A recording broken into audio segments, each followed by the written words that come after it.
الحمد للہ وکفى والصلاة والسلام علی عباده الذین اصطفى خصوصا علی افضلهم وخاتم النبیین محمد الامین وعلی آلہ وصحبہ اجمعین. اما بعد فقد قال اللہ تبارک وتعالی کما ورد فی سورة الحجرات: اعوذ باللہ من الشیطان الرجیم بسم اللہ الرحمن الرحیم. یا ایھا الناس انا خلقناکم من ذکر وانثی وجعلناکم شعوبا وقبائل لتعارفوا ان اکرمکم عند اللہ اتقاکم ان اللہ علیم خبیر. وقال تبارک وتعالی کما ورد فی سورة آل عمران: فاستجاب لهم ربهم انی لا اضیع عمل عامل منکم من ذکر او انثی بعضکم من بعض فالذین هاجروا واخرجوا من دیارهم وأوذوا فی سبیلی وقاتلوا وقتلوا لأکفرن عنہم سیئاتہم ولأدخلنہم جنات تجری من تحتها الانہار ثوابا من عند اللہ واللہ عندہ حسن الثواب. صدق اللہ العظیم. وقال النبی صلی اللہ علیہ وسلم فی خطبتہ فی حجۃ الوداع: لا فضل لعربی علی عجمی ولا لعجمی علی عربی ولا لاسود علی احمر ولا لاحمر علی اسود الا بالتقوی کلکم بنو آدم وآدم من تراب او کما قال صلی اللہ علیہ وسلم. رب اشرح لی صدری ویسر لی امری واحلل عقدۃ من لسانی یفقہوا قولی. اللہم ربنا الہمنا رشدنا واعذنا من شرور انفسنا. اللہم ارنا الحق حقا وارزقنا اتباعہ وارنا الباطل باطلا وارزقنا اجتنابہ. آمین یا رب العالمین. معزز حاضرین اور محترم خواتین، السلام علیکم ورحمۃ اللہ وبرکاتہ. میری آج کی گفتگو کا عنوان اسلام کا معاشرتی اور سماجی نظام. اس ضمن میں سب سے پہلے اس نقطے پر غور کیجئے کہ انسان کی ایک زندگی تو انفرادی ہے اور زندگی کا ایک بہت بڑا حصہ اجتماعی ہے. جیسے جیسے تمدن ترقی کرتا گیا، اجتماعیت کا دائرہ پھیلتا گیا، انفرادیت کا دائرہ سمٹتا گیا. چنانچہ آج کو آپ کو معلوم ہے کہ کوئی ریاست ہے، اس کا دستور ہے، اس کا نظام ہے، تمام شہری اس میں جکڑے ہوئے.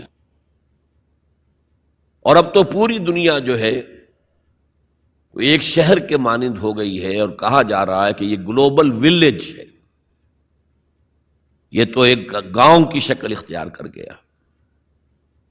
یہ جو انسان کا اجتماعی نظام ہے، اس کی 4 سطحیں ہیں. سب سے بنیادی سطح جو ہمیشہ سے ہے، چاہے انسان ابھی غاروں میں رہتا ہو، ابھی کوئی اور اجتماعی نظام کی شکل نہیں تھی، لیکن عائلی نظام، مرد اور عورت کا رشتہ، ان کے درمیان ازدواج اور اس سے اولاد کا پھیلنا، یہ اجتماعیت کی پہلی شکل ہے، جس سے کہ خاندان وجود میں آتے ہیں. اس سے ذرا اوپر چلیے تو خاندانوں کے مجموعے کا نام معاشرہ ہے، سوسائٹی ہے. ایک پہلو پھر اسی اجتماعی نظام کا معاشی نظام ہے. کمائی کے کیا ذریعے صحیح ہیں، کیا غلط ہیں، دولت کا کیا استعمال صحیح ہے، کیا غلط ہے. اور سب سے اوپر سیاسی نظام ہے.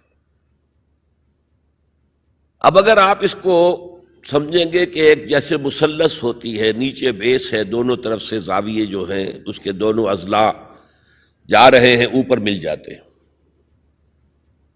تو سب سے بڑا جو انسان کی زندگی کا اجتماعی حصہ ہے وہ عائلی نظام ہے، پھر معاشرتی نظام ہے، پھر اس سے کمتر حیثیت معاشی نظام، سب سے کم ترین سیاسی نظام۔ میں یہ ساری باتیں کس لیے بتا رہا ہوں کہ قرآن مجید کا ہر طالب علم جانتا ہے کہ عائلی قوانین جس قدر تفصیل سے قرآن مجید میں بحث کی گئی ہے ان کے بارے میں، اس درجے میں معاشی قوانین کا بیان تو نہیں ہوا۔ سیاسی نظام تو کوئی اسلام نے دیا ہی نہیں، چند اصول دیے ہیں، اللہ کی حاکمیت، مسلمانوں کی خلافت، جہاں اللہ اس کے رسول کا کوئی حکم نہ ہو وہاں باہمی مشورے سے معاملہ طے کرنا، تین اصول ہیں، اللہ اللہ خیر صلی اللہ، ان الحکم الا للہ،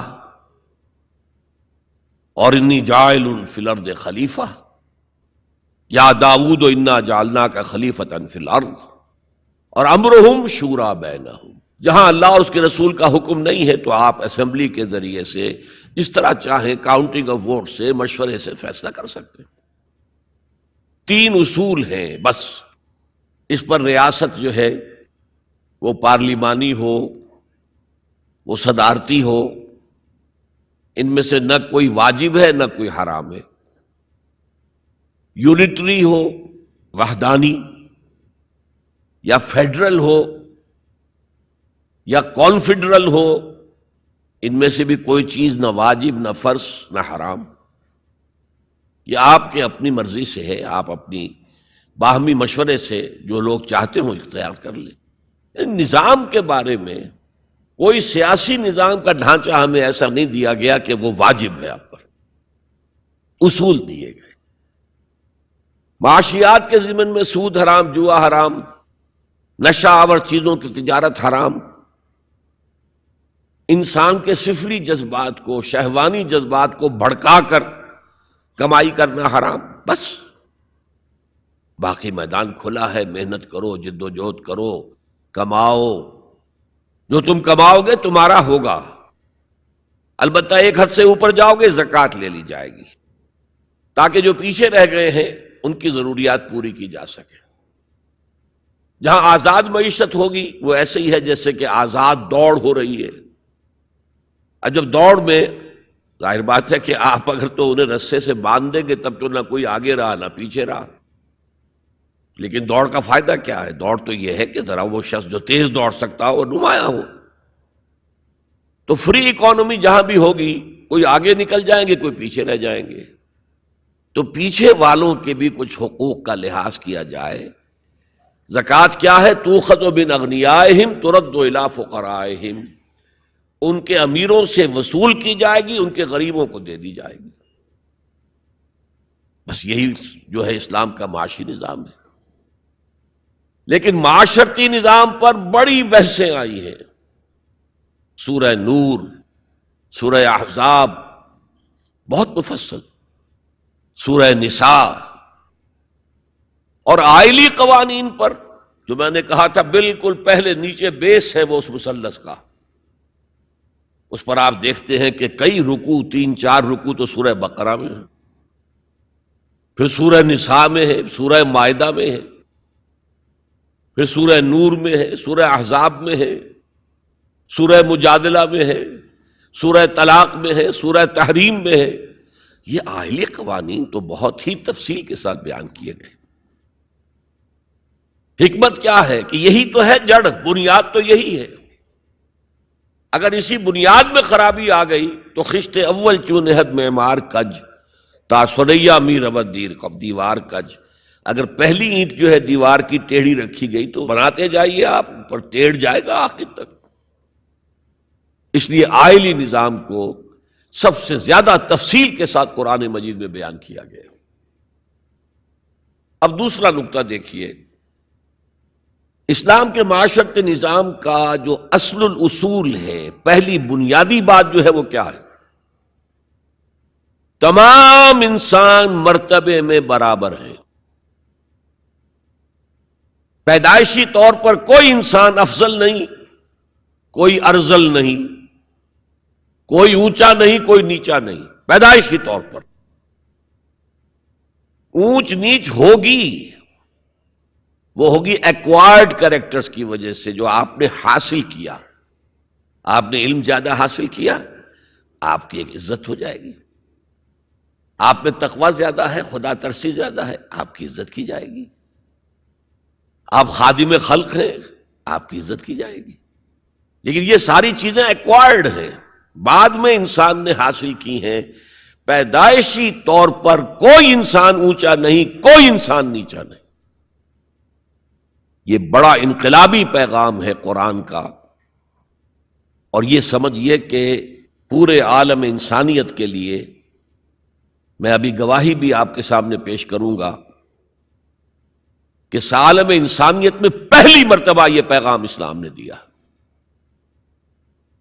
چنانچہ میں نے آیت آپ کو سنائی، یا ایھا الناس، یا ایھا الذین آمنوا نہیں، اے لوگو، انا خلقناکم، ہم نے ہی تم سب کو پیدا کیا، وجعلناکم شعوبا وقبائل، اور تمہیں قوموں میں اور قبیلوں میں تقسیم کر دیا۔ تمہاری رنگتیں مختلف ہیں، تمہارے ناک نقشے مختلف ہیں، تمہاری بولیاں مختلف ہیں۔ جعلناکم شعوبا وقبائل لتعارفوا، یہ صرف تعارف کے لیے ہے، یہ کوئی معیار نہیں ہے کہ یہ بلند ہے وہ کم ہے، فلاں نسل جو ہے اونچی ہے، فلاں نسل نیچی ہے، گورے جو ہیں اونچے ہیں اور کالے جو ہیں نیچے ہیں، یا مرد اونچے ہیں اور عورتیں نیچی ہیں۔ پیدائشی طور پر تمام انسان بالکل مساوی۔ اس اصول پر ہم نے بھی زیادہ غور نہیں کیا ہے۔ آپ جس معاشرے میں ہیں، یہاں پیدائشی طور پر برہمن اونچا ہے، شودر تو نیچا ہے۔ ویسے کوشش ہو رہی ہے، معاشرتی سطح پر کوشش ہو رہی ہے، قانونی سطح پر کوشش ہو رہی ہے کہ ان تصورات کو ختم کیا جائے۔ چنانچہ سب سے بڑھ کر یہ کوشش امریکن سوسائٹی میں ہوئی ہے۔ Any discrimination on the basis of the color of the skin is a crime۔ قانونی اور دستوری طور پر جتنا کچھ ہو سکتا تھا اس معاملے میں وہ امریکہ نے کیا ہے، لیکن آج بھی امریکہ میں کالے اور گورے کے درمیان دلی طور پر منافرت ہے۔ دلوں کو تو قانون نہیں بدل سکتا، قانون تو آپ کے ظاہر پر حکمرانی کر سکتا ہے، اور میں سمجھتا ہوں کہ یہ کریڈٹ دیا جانا چاہیے، انہوں نے غلامی کے خاتمے کے لیے جنگ لڑی ہے، اور ان کے ہاں ڈسکریمنیشن بالکل ختم ہے، قانوناً بہت بڑا جرم ہے۔ پھر بھی حالات کیا ہیں؟ اگر کسی گوروں کی آبادی میں کوئی کالا افرو امریکن آ کر مکان خرید لیتا ہے تو اس آبادی میں جائیداد کی قیمت ایک دم گر جاتی ہے۔ اب وہ سارے گورے وہاں سے بیچ کے اپنے گھر باہر جا کے ٹاؤن شپس علیحدہ آباد کر لیتے ہیں، ان کے ساتھ رہنے کو تیار نہیں ہے۔ کون سا قانون روکے گا انہیں اس سے کہ آپ اپنا مکان نہیں بیچ سکتے، آپ کو یہیں رہنا پڑے گا؟ یہ تو کوئی بات نہ ہوئی۔ چنانچہ جو حضرات امریکہ آتے جاتے رہتے ہیں ان کے علم میں ہے کہ ہر بڑے شہر کا جو ڈاؤن ٹاؤن ہے وہ افرو امریکنز کے قبضے میں ہے۔ بالٹیمور میں چلے جائیے، واشنگٹن میں چلے جائیے، لاس اینجلس میں چلے جائیے، جہاں جائیں گے ڈاؤن ٹاؤن وہ افرو امریکنز کانوں کے قبضے میں ہے، اور سب لوگ باہر نکل کے انہوں نے اپنی بستیاں بسا لی ہیں گوروں نے۔ تو یہ صورتحال، اس میں قرآن مجید کہتا ہے کہ دیکھو لوگوں، تم میں کوئی بنیادی طور پر، پیدائشی طور پر، رنگت کی وجہ سے، نسل کی وجہ سے کوئی نہ افضل ہے نہ مفضول ہے، نہ کوئی اعلیٰ ہے نہ ادنا ہے، کلکم۔ اور اس پر میں نے جو پیش کی ہے گواہی مزید حضور کی حجۃ الوداع کے خطبے سے، لا فضل لعربی علی عجمی ولا لعجمی علی عربی ولا لاسود علی احمر ولا لاحمر علی اسود الا بالتقوی کلکم بنو آدم وآدم من تراب۔ کسی عرب کو کسی اجمی پر کوئی فضیلت حاصل نہیں، حالانکہ عربوں کی گھٹی میں پڑا ہوا تھا کہ ہم بہت افضل ہیں، نطق تو ہمارے پاس ہے، بات ہم کر سکتے ہیں، خطیب ہمارے ہیں، باقی دنیا تو عجمی ہے، گونگے ہیں یہ لوگ۔ عجم کے معنی کیا؟ گونگے۔ حضور نے کہا لا فضل لعربی علی عجمی ولا لعجمی علی عربی، عجمی کو بھی، کسی عجمی کو کسی عربی پر کوئی فضیلت نہیں، ولا لأحمر علی اسود، کسی سرخ روح کو، سفید اور سرخ رنگت والے کو کسی سیاہ فام کے اوپر کوئی فضیلت نہیں، نہ کسی سیاہ فام کو کسی گورے پر کوئی فضیلت ہے۔ میں نے شروع میں جب میں حدیث پڑھتا تھا تو میں حیران ہوتا تھا کہ کیا کوئی کالے بھی یہ سمجھتے ہیں کہ ہم گوروں سے افضل ہیں؟ امریکہ میں جا کے بھید کھلا، وہ تو کہتے ہیں ہم مکمل انسان ہیں، یہ تو کچے ہیں، پکے ہوئے ہی نہیں ابھی۔ مذاق اڑاتے ہیں، ان کے ہاں جو ہے سفید چمڑی والوں کا شدید مذاق اڑتا ہے۔ تو حضور نے تو کہا تھا 1400 برس پہلے لولا لفضل لاسود علی احمر ولا لاحمر علی اسود، کسی گورے کو کسی کالے پر، کسی کالے کو کسی گورے پر کوئی فضیلت نہیں۔ کلکم بنو آدم، تم سب کے سب آدم کی نسل ہو، وآدم من تراب، اور آدم مٹی سے بنے تھے علیہ الصلوۃ والسلام۔ یہ جو نکتہ میں اتنے اہتمام سے بیان کر رہا ہوں، اس کے لیے میں گواہی اب دے رہا ہوں ایچ جی ویلز کی، نام سنا ہوگا آپ نے۔ وہ زیادہ مشہور تو ہے سائنٹیفک فکشن کے معاملے میں، اس نے اپنے زمانے میں ایسی کہانیاں لکھی، ایسے افسانے لکھے جو آنے والے دور میں سائنس کے جب کہ عروج ہونے والا تھا تو واقعات کے طور پر سامنے آنے والے تھے۔ سائنٹیفک فکشن، کہانیاں لکھنا، افسانے لکھنا سائنسی بنیادوں پر۔ لیکن تاریخ عالم پر بھی ان کی 2 کتابیں اس شخص کی جو ہیں وہ بہت ہی عمدہ ہیں، اس میں کوئی شک نہیں۔ A short history of the world, اور دوسری ہے a concise history of the world. Concise history of the world میں پہلے میں یہ بیان کر دوں کہ اس نے حضور پر بڑے کیچڑ اچھالا ہے۔ شاطم رسول جیسے آج رشدی ہے، یا بنگالی جو ہے تسلیمہ نسرین ہے، یا ایک اور بھی اٹھ کر آ گئی ہے اب، جس طرح وہ کیچڑ اچھالتے ہیں، جس طرح وہ حملے کرتے ہیں، رقیق حملے کرتے ہیں، ایسے ہی ایچ جی ویلز نے بھی کیے ہیں۔ یہ میں کس لیے بتا رہا ہوں؟ تاکہ یہ بات جو ہے واضح ہو جائے کہ وہ عقیدت مند نہیں ہے، حضور کا دشمن ہے۔ اور عربی کی ایک کہاوت یہ ہے کہ الفضل ما شہدت بہ الاعداء، دوست اور عقیدت مند تو تعریف کریں گے، کیا کسی مسلمان کے لیے ممکن ہے کہ حضور کی تعریف نہ کرے؟ بلکہ وہ نعتیں پڑھتے ہوئے غلوب بھی کر جائیں گے، کہیں سے کہیں پہنچا دیں گے۔ ہاں اگر دشمن تعریف کرے تو وہ بات ہے کہ جو قابل غور ہے۔ میں نے اس لیے اسٹیبلش کیا دشمن ہے، دوست نہیں ہے، عقیدت مند نہیں ہے۔ لیکن جو چیپٹر اس کا ہے حضور کی زندگی پر، اس کے آخر میں آ کر خطبہ حجۃ الوداع کا یہ حوالہ اس نے دیا، لا فضل لعربی علی عجمی ولا لعجمی علی عربی ولا لاسود علی احمر ولا لاحمر علی اسود الا بالتقوی۔ اور اس کے بعد جو اس کا ری ایکشن ہے، اس پر جو تبصرہ تھا کہہ رہا ہوں، اس کی وجہ بتا دوں گا بعد میں۔ معلوم ہوتا گھٹنے ٹیک کر کوئی شخص جو ہے اور سر جھکا کر خراج عقیدت پیش کر رہا ہے۔ ایگزیکٹ الفاظ یہ تھے اس کے، although the sermons of human equality, fraternity and freedom were said before also, and we find a lot of such sermons in Jesus of Nazareth, but it must be accepted that it was Muhammad sallallahu alayhi wasallam who for the first time in human history established a society based on these principles، کہ اگرچہ انسانی مساوات، اخوت اور حریت کے واس تو پہلے بھی بہت کہے گئے تھے، بہت کہے گئے تھے، بہت کہے گئے تھے، اب عیسائی ہونے کے باوجود کہتا ہے کہ مسیح ناصری، جیزس آف نازرت، حضرت عیسیٰ علیہ السلام کے ہاں بھی واس تو بہت ہے، لیکن ان اصولوں پر کوئی معاشرہ وہ قائم نہیں کر سکے۔ تاریخ انسانی میں پہلی شخصیت محمد کی ہے صلی اللہ علیہ وسلم، جس نے کہ ان اصولوں پر معاشرہ بالفعل قائم کر کے دکھایا۔ اچھا، اب آئیے اس کی اہمیت پر۔ اہمیت یہ ہے کہ آج جیسا کہ میں نے کہا تھا کہ دنیا سکڑتی جا رہی ہے، فاصلے تو کوئی ہے ہی نہیں، اب کوئی معنی ہی نہیں۔ جیسے حدیث میں آیا تھا کہ دجال بات کرے گا ساری دنیا میں سنی جائے گی،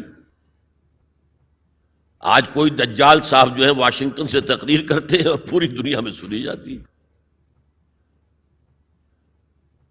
اب جو یہ دنیا چھوٹی ہو رہی ہے تو اس کا ایک منطقی تقاضا یہ ہے، یہ جو نیو ورلڈ آرڈر کی بات ہے یہ منطقی ہے، کوئی ایک عالمی ریاست ہونی چاہیے۔ اب یہ چھوٹی چھوٹی ریاستیں، نیشن سٹیٹس وغیرہ، یہ تو لڑتی بھڑتی رہیں گی، اس نے اس کے اوپر چڑھائی کر دی، اس نے اس پر چڑھائی کر دی، تو ایک کوئی عالمی ریاست، گلوبل سٹیٹ قائم ہونی چاہیے۔ لیکن اس کے لیے بنیاد کہاں سے لائیں؟ انسانوں کو جوڑیں کیسے؟ وہ تو نسل کی بنیاد پر جو ہے کٹے ہوئے ہیں، رنگت کی بنیاد پر ان کے دلوں کے درمیان جو ہے بودھ ہے۔ انسانیت کو ایک کرنے والی یا ایک ڈوری میں پرونے والی شے کون سی ہے؟ کون سی ڈوری ہے؟ دیکھیے، انہی حالات کا تقاضا تھا، لیگ آف نیشنز قائم ہوئی تھی، لیکن چونکہ سارے فاصلے جو ہے خارج میں کم ہوئے ہیں، دلوں کے فاصلے جو کہ تو برقرار ہیں، ناکام ہو گئی، ختم ہو گئی۔ اقبال نے اس کی موت کی پیشن گوئی کی تھی، بیچاری کئی روز سے دم توڑ رہی ہے، ڈر ہے خبر بد نہ میرے منہ سے نکل جائے،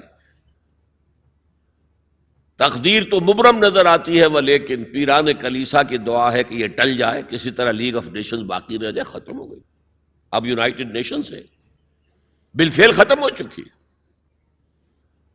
سپر پاورز کے مفادات کے تحت۔ اور اب تو وہ سپر پاورز بھی دو نہیں رہی، سپریم پاور جو ہے وہ یونائٹڈ نیشنز کی اکثریت روکنا چاہے وہ نہیں رکتی۔ عراق پر حملے کے معاملے میں کون ساتھ تھا ان کے؟ بائی پاس کیا، دفع ہو جاؤ، ہمیں کوئی حیثیت زبریت نہیں تمہاری۔ تو یہ بھی دم توڑ رہی ہے، یونائٹڈ نیشنز کا وجود کیا رہ جائے گا؟ بیچاری کئی روز سے دم توڑ رہی ہے۔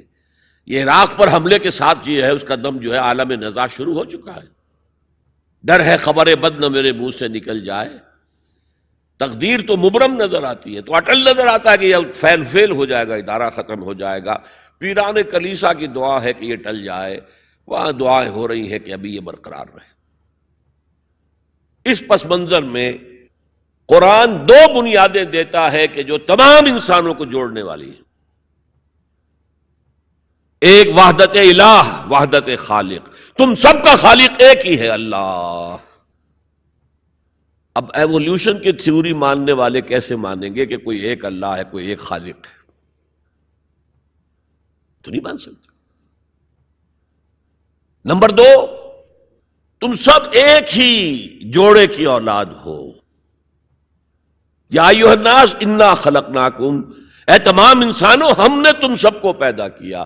وحدت خالق، وحدت الہ، اس پر سب جڑ جائیں گے آپس میں، ہندی ہو، چینی ہو، پاکستانی ہو، ایرانی ہو، امریکی ہو، کالے ہو، گورے ہو، پیلے ہو، سب اللہ کی مخلوق۔ اگر دل میں اللہ پر یقین ہے تو یہ پھر سارے جو فرق ہیں ایویپوریٹ ہو جائیں گے۔ ایک کالے حبشی کو جس کے گھنگریالے بال تھے، ہونٹ موٹے موٹے تھے، شین ادا نہیں کر سکتا تھا، اشہدو نہیں کہہ سکتا تھا، اشہدو کہتا تھا، بلال۔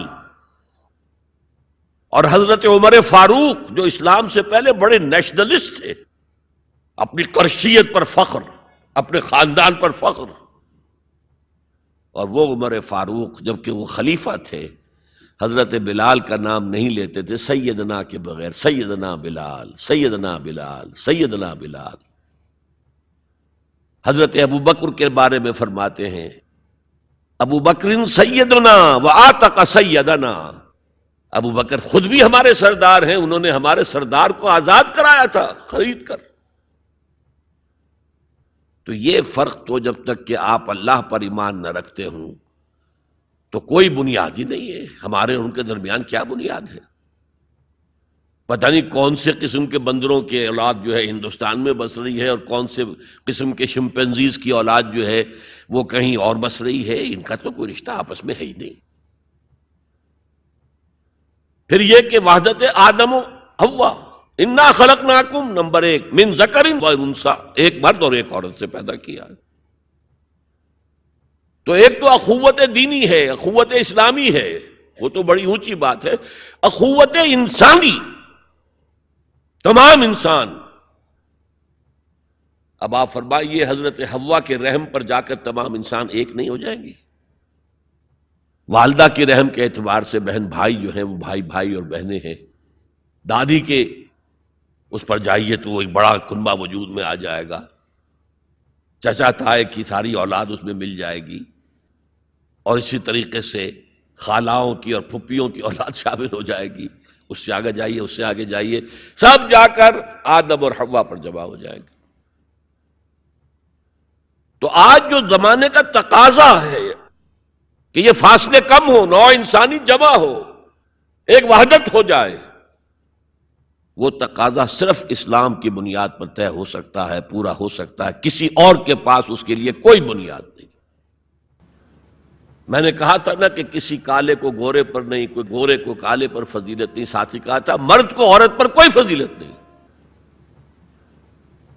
مرد اونچا اور عورت نیچی نہیں ہے. شرف انسانیت کو دونوں ایکولی شیئر کرتے ہیں، وہ بھی ہیومن بینگ، وہ بھی ہیومن بینگ. سورہ آل عمران کے آخر میں ایک لمبی دعا آئی ہے، ربنا اننا سمعنا منادیا ینادی للایمان ان آمنوا بربکم فآمنا. اے رب ہمارے، ہم نے ایک پکارنے والے کی پکار کو سنا کہ وہ ایمان کی صدا لگا رہا ہے، ایمان کی ندا لگا رہا ہے صلی اللہ علیہ وسلم کہ اپنے رب پر ایمان لاؤ. تو ہم ایمان لے آئے. ربنا فاغفر لنا ذنوبنا وکفر عنا سیئاتنا. تو پروردگار ہمارے گناہ بخش دے اور ہم سے ہماری برائیوں کو دور کر دے. وتوفنا مع الابرار، اور اپنے نیکوکار بندوں کے ساتھ ہمارا خاتمہ کیجو. ربنا وآتنا ما وعدتنا علی رسولک، اور پروردگار ہمیں وہ سب کچھ دیجو جس کا وعدہ تو نے اپنے رسولوں کے ذریعے کیا ہے. آپ نے فرمایا جنت اور یہ نعمتیں ہوں گی، ہمیں وہ سب کچھ دیجو. انک لا تخلف المیعاد، تو اپنے وعدے سے ہٹنے والا نہیں ہے. ہمیں یہ اندیشہ نہیں ہے. اندیشہ ہے تو یہ کہ ہم ان وعدوں کا مصداق ثابت ہو سکے یا نہ ہو سکے. تو اپنے فضل کرم سے ان کا مصداق ہمیں بنا دے. اب اس کا جواب سنیے. فاستجاب لهم ربهم انی لا اضیع عمل عامل منکم. ان کے رب نے ان کی دعا کو قبول کیا اور فرمایا میں تم میں سے کسی عمل کرنے والے کے کسی عمل کو ضائع کرنے والا نہیں ہوں. من ذکر او انثی، خواہ وہ مرد ہو خواہ عورت. بعضکم من بعض، تم ایک دوسرے ہی میں سے ہو نا. ایک ہی باپ کے نطفے سے بیٹا بھی ہے، بیٹی بھی ہے. ایک ہی ماں کے رحم میں پرورش پائی ہے بیٹے نے بھی بیٹی نے. تو اونچ نیچ کہاں سے آ جائے گی؟ کدھر سے آ جائے گی؟ بعضکم من بعض، ایک دوسرے میں سے ہو. فالذین ہاجروا، تو وہ لوگ جنہوں نے ہجرت کی.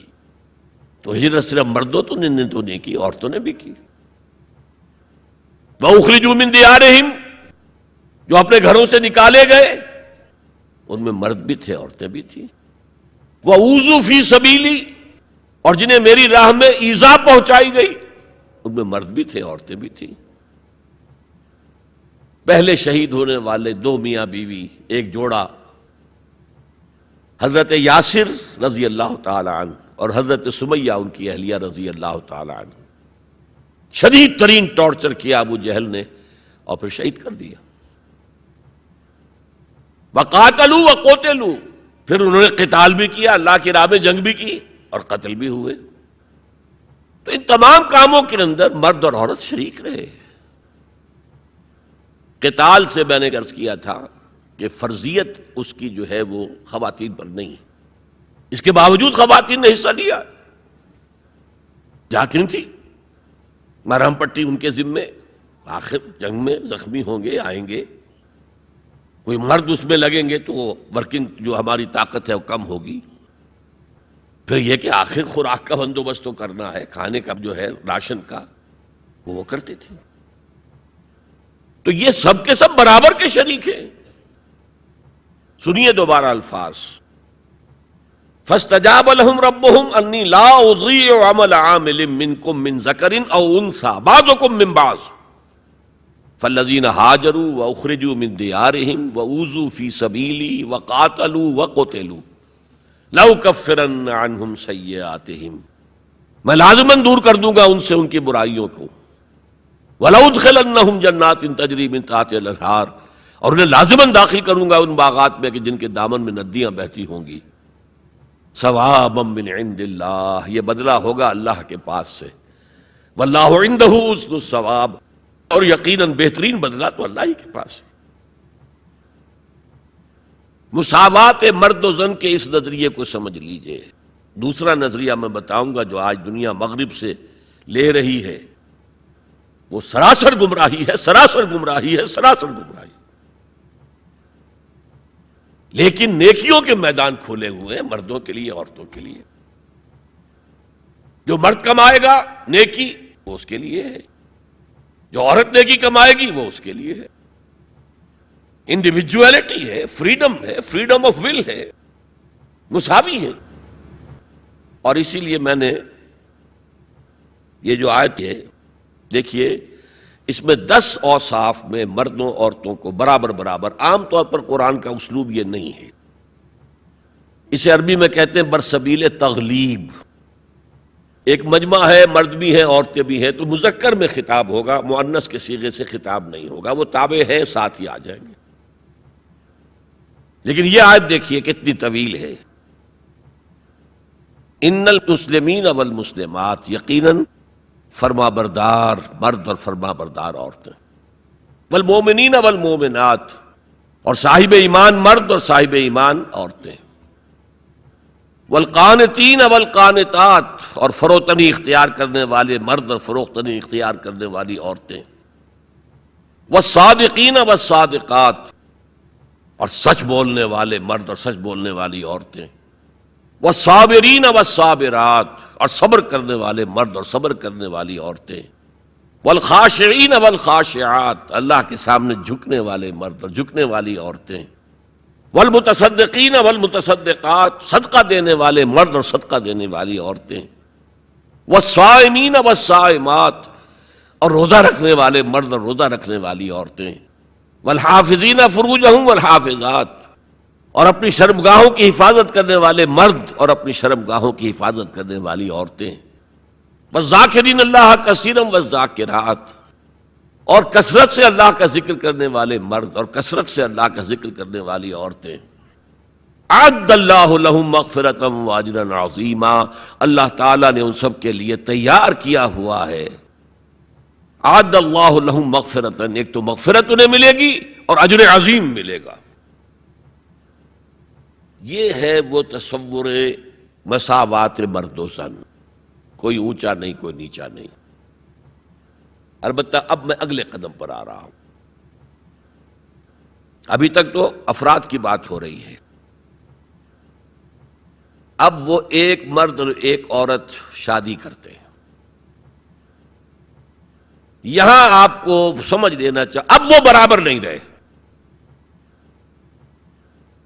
اس لیے کہ گھر بنانا ہے، خاندان کی بنا ڈالنی ہے، ایک ادارہ ہے، انسٹیٹیوشن آف فیملی ہے، اور کسی انسٹیٹیوشن کے 2 برابر کا اختیار رکھنے والے سربراہ نہیں ہو سکتے. آئی جی 1 ہوگا، ڈی آئی جی 4 ہوں، 5 ہوں، 6 ہوں.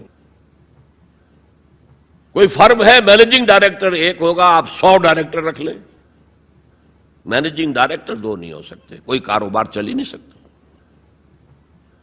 تو گھر کا ادارہ تو برباد ہو جائے گا اگر آپ نے برابر کر دیا دونوں کے اختیارات کو. آج اس کا مزہ چکھ رہا ہے یورپ اور ویسٹ اور امریکہ.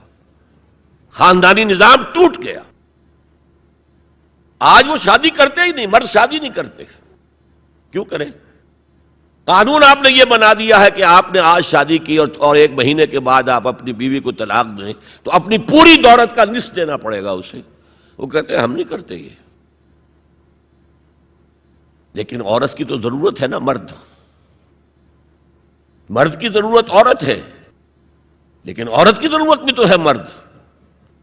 مرد کہتا ہے آؤ میرے ساتھ رہو، کھاؤ پیو، میں شادی نہیں کروں گا.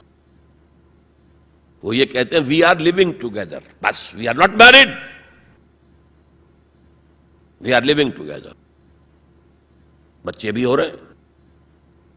یہ کلنٹن کا 3-4 سال پہلے صدر تھا وہ، تو اس کا جو آیا تھا state of the union address, سال میں 1 دفعہ وہاں کا صدر دیتا ہے، پوری قوم کو خطاب کرتا ہے. اس میں اس نے کہا تھا کہ عنقریب ہماری امریکی قوم کی اکثریت حرام زادوں پر مشتمل ہوگی. اس کے الفاظ حرام زادہ نہیں، اس نے کہا باسٹرڈ نہیں کہا. کیا کہا؟ Born without any wedlock, ماں باپ کے درمیان کوئی شادی کا بندھن ہے ہی نہیں اور بچے پیدا ہو رہے ہیں. یہی تو حرامی کہلاتے ہیں ہمارے ہاں. حرام زادہ کسے کہتے؟ اور یہودیوں نے حضرت مسیح کو کیوں کہا حرام زادہ؟ ان کا کہنا یہ ہے، جھوٹ ہے، بکواس ہے، لیکن کہنا یہ ہے کہ حضرت مریم سلام علیہا کا رشتہ تو ہو گیا تھا، نجار یوسف نجار ایک بڑھئی تھا، اس سے رشتہ ہو گیا تھا، لیکن ابھی وداعی نہیں ہوئی تھی کہ انہوں نے تعلق زن و شوق قائم کر لیا، تو یہ تو حرام کام ہوا، زنا ہوا، تو ولد الزنا ہے.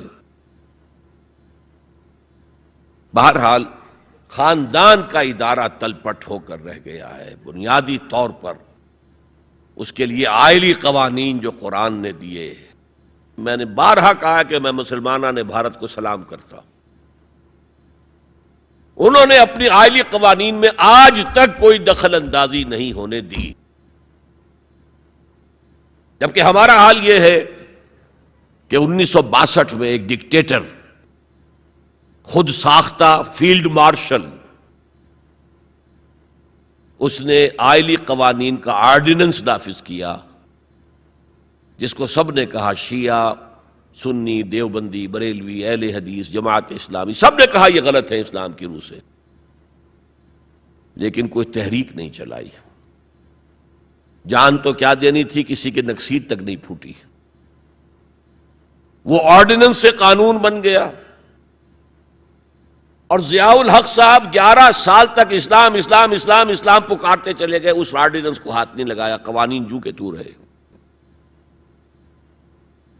یہاں تک کہ انہوں نے فیڈرل شریعت کورٹ قائم کی، اور کچھ حسن کا ظن میرے بارے میں ہو گیا تھا، مجھے اپنی شورا کا رکن بنایا.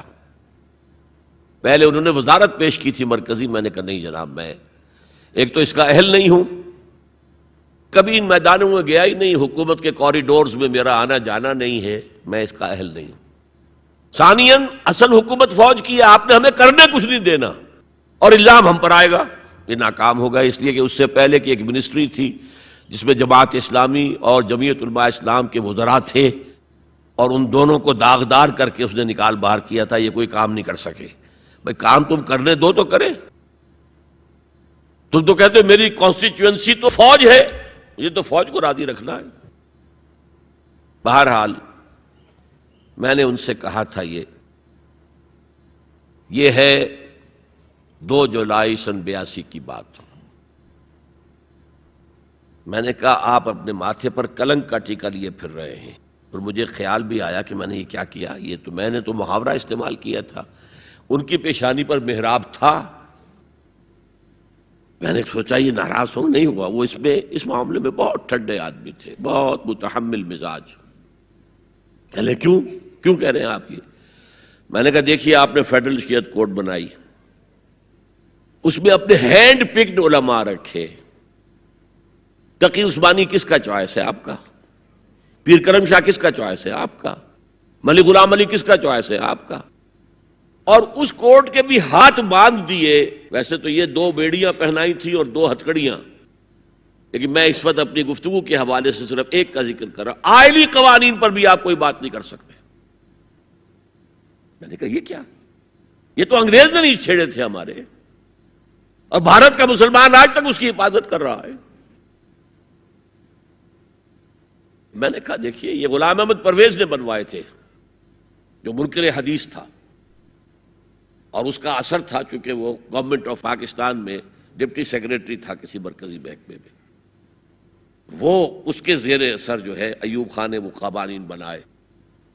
اور میں نے کہا ضیاء الحق سے کہ وہ بھی زندہ ہے، ابھی زندہ تھے وہ عدالت میں آئے ثابت کر دیں کہ کتاب و سنت کے خلاف کوئی چیز اس میں نہیں ہے، میں خوش، میرا خدا خوش۔ میں یہ تو نہیں کہتا کہ جو میں کہوں وہ آپ کریں، لیکن آپ نے عدالت کے ہاتھ کیوں بند کیے؟ کہنے لگے کہ پھر ان خواتین کو کون مطمئن کرے گا؟ میں نے کہا اگر آپ کا سوچ کا انداز یہی ہے تو یہ میرا استعفیٰ حاضر ہے، میں آپ کی شورا میں نہیں بیٹھ سکتا، استعفیٰ دے کر آگے۔ میں جو حوالے سے بات کر رہا تھا وہ یہ کہ جب یہاں وہ ایجیٹیشن ہوا ہے،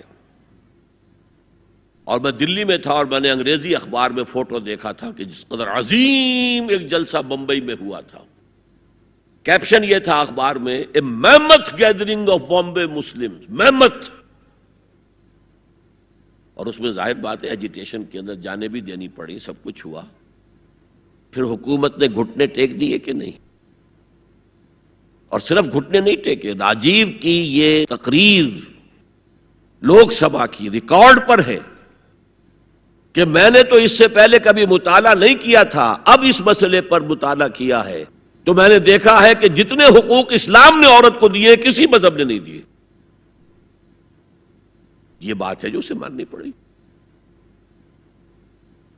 لیکن برابر آپ کر دیں گے تو خاندان کا ادارہ ختم ہو جائے گا۔ اسی لیے فرمایا گیا الرجال قوامون علی النساء فالصالحات قانتات حافظات للغیب بما حفظ اللہ۔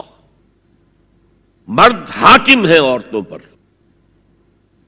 نیک بیویاں وہ ہیں جو اپنے شوہروں کی اطاعت کرتی ہیں۔ ظاہر بات ہے کہ کوئی رائے ہے، اختلاف رائے ہو گیا ہے شوہر اور بیوی میں، بیوی دلیل سے سمجھا لے، اپیل سے سمجھا لے، جس طرح بھی سمجھا لے، منوا لے، ٹھیک ہے، اور نہیں تو اسے شوہر کی بات ماننی پڑے گی۔ فالصالحات قانتات، وہی لفظ جو ابھی آپ نے پڑھا، قانتین بالقانتات، فرما بردار مرد اور فرما بردار عورتیں۔ تو نیک بیویاں تو وہ ہیں جو اپنے شوہروں کی اطاعت گزار ہیں، اس سے وہ بانڈ جو ہے مضبوط رہتا ہے۔ پھر اسلام نے اتنا منصفانہ نظام کیا ہے قائم۔ میں نے آپ کے سامنے اقبال کا ایک مصرع پڑھا تھا، وہ جو ابلیس نے کہا کہ عصر حاضر کے تقاضاؤں سے ہے لیکن یہ خوف ہو نہ جائے آشکارا شر پیغمبر کہیں۔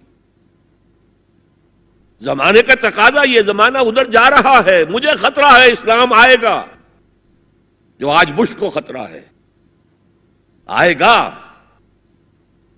چاہے اس سے پہلے لاکھوں مسلمان قتل ہو جائیں، چاہے اس سے پہلے کروڑوں مسلمان قتل ہو جائیں۔ تاتاریوں کے ہاتھوں بھی کروڑوں قتل ہوئے تھے، لیکن پھر تاتاریوں نے مسلمانوں کو فتح کیا تھا، اسلام نے تاتاریوں کو فتح کر لیا ہے۔ عیاں فتنہ تاتار کے افسانے سے پاسماں مل گئے کعبے کو صنم خانے سے۔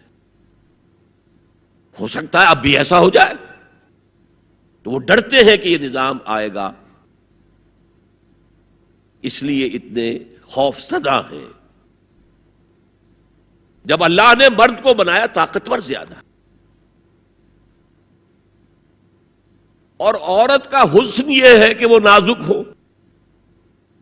وہ کبھی کوئی حمیدہ پہلوان ہوتی تھی بھارت میں ایک، اس نے جو کہا تھا کہ میں اس سے شادی کروں گی جو مجھے پچھاڑ لے۔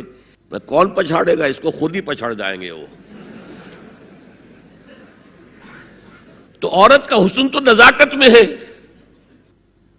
لہذا بھاری بوجھ اس پر نہیں ڈالے۔ ملک کا ڈیفنس مردوں کا ذمہ داری ہے، نان نفقے کی فراہمی مردوں کی ذمہ داری، عورت کی نہیں ہے۔ عورت کا کام ہے گھر میں رہے، شوہر کے لیے اچھا ماحول پیدا کرے. اب اگر دن بھر 8 گھنٹے عورت بھی کام کر کے آئی ہے، کسی باس نے بھی جھڑک دیا ہوگا، کچھ اور ہوگا، تھکی تھکائی اور طبیعت تقدر لے کر آئی ہے، مرد کا بھی یہی حشر ہے، گھر میں جائیں گے تو کیا ہوگا؟ لڑیں گے. لیکن گھر میں رہی ہو عورت، پھر بچے آ جاتے ہیں، 1 بجے آ گئے، ماں باپ دونوں آئیں گے شام کو 6 بجے، 7 بجے، 8 بجے. بڑے بڑے شہروں میں تو وہاں پر 2 گھنٹے تو لگتے ہیں گھر پہنچنے میں. یہ بچے کیا کریں گے؟ کس قسم کے تجربات کریں گے؟ کہ سارا بیڑا غرق ہو رہا ہے. عورت کے ذمہ نہیں ہے کام کرنا. کہتے ہیں مجبوری ہے. آپ اپنے سٹینڈرڈ آف لیونگ کو بڑھاتے جائیے، بڑھاتے جائیے، بڑھاتے جائیے، دونوں کی سر توڑ محنت کے باوجود آپ کا جو ہے تقاضا پورا نہیں ہوگا، اور اسی کو سکیڑ لیجئے. کمانا شوہر کا کام ہے، بیوی کا نہیں. اس کو اقبال نے کہا ہے کہ اسلام کا معاشرتی نظام 2 حصوں پر مشتمل ہے. حافظ ناموس زن، ایک تو عورت کی عصمت و عفت کی حفاظت. مرد آزماں، مرد کے اوپر چیلنج ہے، بھاری بوجھ تمہیں اٹھانے ہیں. مرد آزماں مرد آفرین، بھاری کام سارے مردوں کے لیے ہیں. عورت گھر میں رہے. اور آج بھی امریکہ میں جو اسٹے ایٹ مومز کہلاتی ہیں، وہ مائیں جو گھروں میں رہتی ہیں، ان کا بہت بڑا ان کا مقام ہوتا ہے، ان کے بچوں کی تربیت جو ہو سکتی ہے. اور سب سے زیادہ مظلوم وہاں پر عورت ہے. مجھے بتایا جاتا ہے کہ جب سردی برف پڑ رہی ہوتی ہے تب بھی سب سے پہلے سڑکوں پر آپ کو عورتیں نظر آئے گی. مرد 1 گھنٹے بعد گھر سے نکلے گا، کیونکہ اس عورت نے کہیں اپنے بچے کو کسی بیبی سیٹر کے پاس، چلڈرن کیئر کے پاس بھیجے گی، پہنچائے گی، پھر اپنے آفس جائے گی. شام کو آفس سے نکلے گی، وہاں سے بچے کو لگی، پھر گھر آئے گی. مظلوم ترین عورت ہے وہاں پر. دونوں بوجھ ڈال دیے اس پر. حمل بھی وہ اٹھائے، ولادت کی سختی بھی سہے، اور معاش کا بوجھ بھی ڈالو اس پر. واقعہ یہ ہے کہ آج کی عورت انتہائی مظلوم عورت ہے. ایک تو اسے کھلونا بنا لیا ہے. عجیب حیرت ہوتی ہے مغربی تہذیب کو کیا ہوا ہے. عورت ننگی، مرد پورا لباس پہنے ہوئے، پینٹ بھی ہے اور کوٹ بھی ہے، سوٹ پورا ہے اور ٹائی بھی ہے، اور عورت ننگی ہے. اور شدید ترین سردی کے اندر ٹانگیں ننگی ہیں اس کی. یہ اسلام کا معاشرتی نظام اس کو کسی صورت گوارا نہیں کرتا. طلاق کے معاملے میں یہی فرق رکھا. مرد دے سکتا ہے طلاق، عورت لے سکتی ہے، دے نہیں سکتی. لے گی تو خلا کہلائے گی، یا عدالت میں جا کر ثابت کرے، یا یہ کہ کوئی ایلڈرز آف دی فیملی ہوں وہ درمیان میں آئے اور عورت کہے کہ میرا اس کے ساتھ نباہ نہیں ہو سکتا. خود طلاق نہیں دے سکتی، کیونکہ عورت کے اوپر جذباتی طور پر ہر مہینے میں چند دن ایسے آتے ہیں جو چڑچڑی ہوتی ہے. اس چڑچڑے پن میں وہ کچھ بھی کر بیٹھے. اسے طلاق کا حق نہیں دیا. مرد کو حق حاصل ہے. ہاں اگر ناحق طلاق دے گا اللہ کے ہاں پکڑا جائے گا. یہ بات جو ہے مرد اور عورت کو برابر کے طلاق کے حقوق، یہ بھی خاندان کی جڑ کھودنے کے مترادف ہے. اچھا، بیٹے اور بیٹی میں وراثت کا فرق ہے. کیوں؟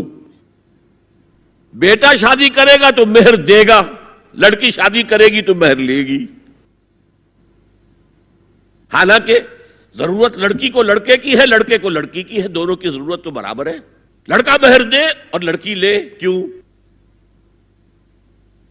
تاکہ یہ معلوم ہو کہ یہ سربراہ ہے، حافظ ناموس زن، مرد آزماں، مرد کی ذمہ داری ہے. یہ بھی ہمارا بڑا سوشل فنکشن ہے، بہت بڑا.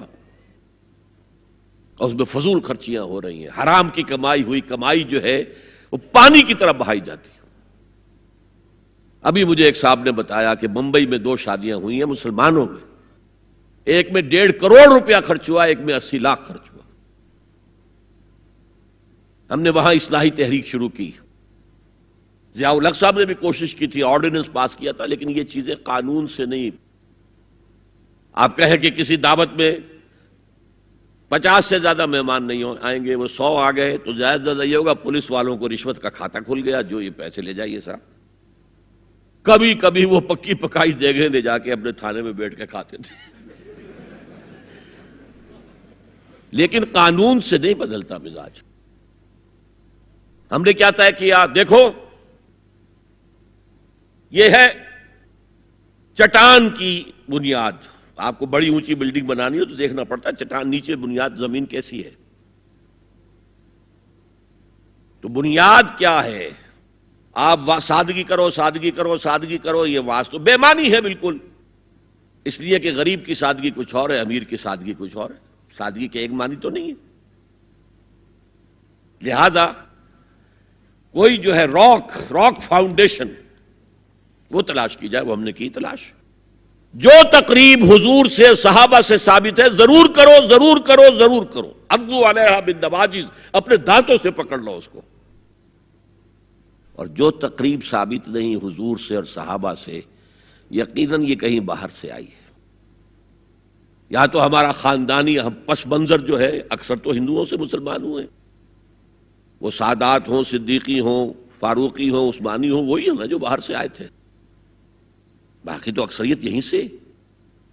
وہ اپنا ہندوانہ پس منظر لے کر آئے. تو جس کا ثبوت صحابہ کے دور میں نہیں، وہ یقیناً باہر سے آئی ہوئی چیز ہے.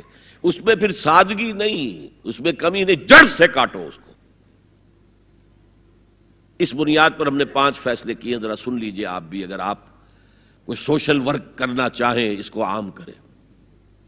نمبر 1، نکاح مسجد میں.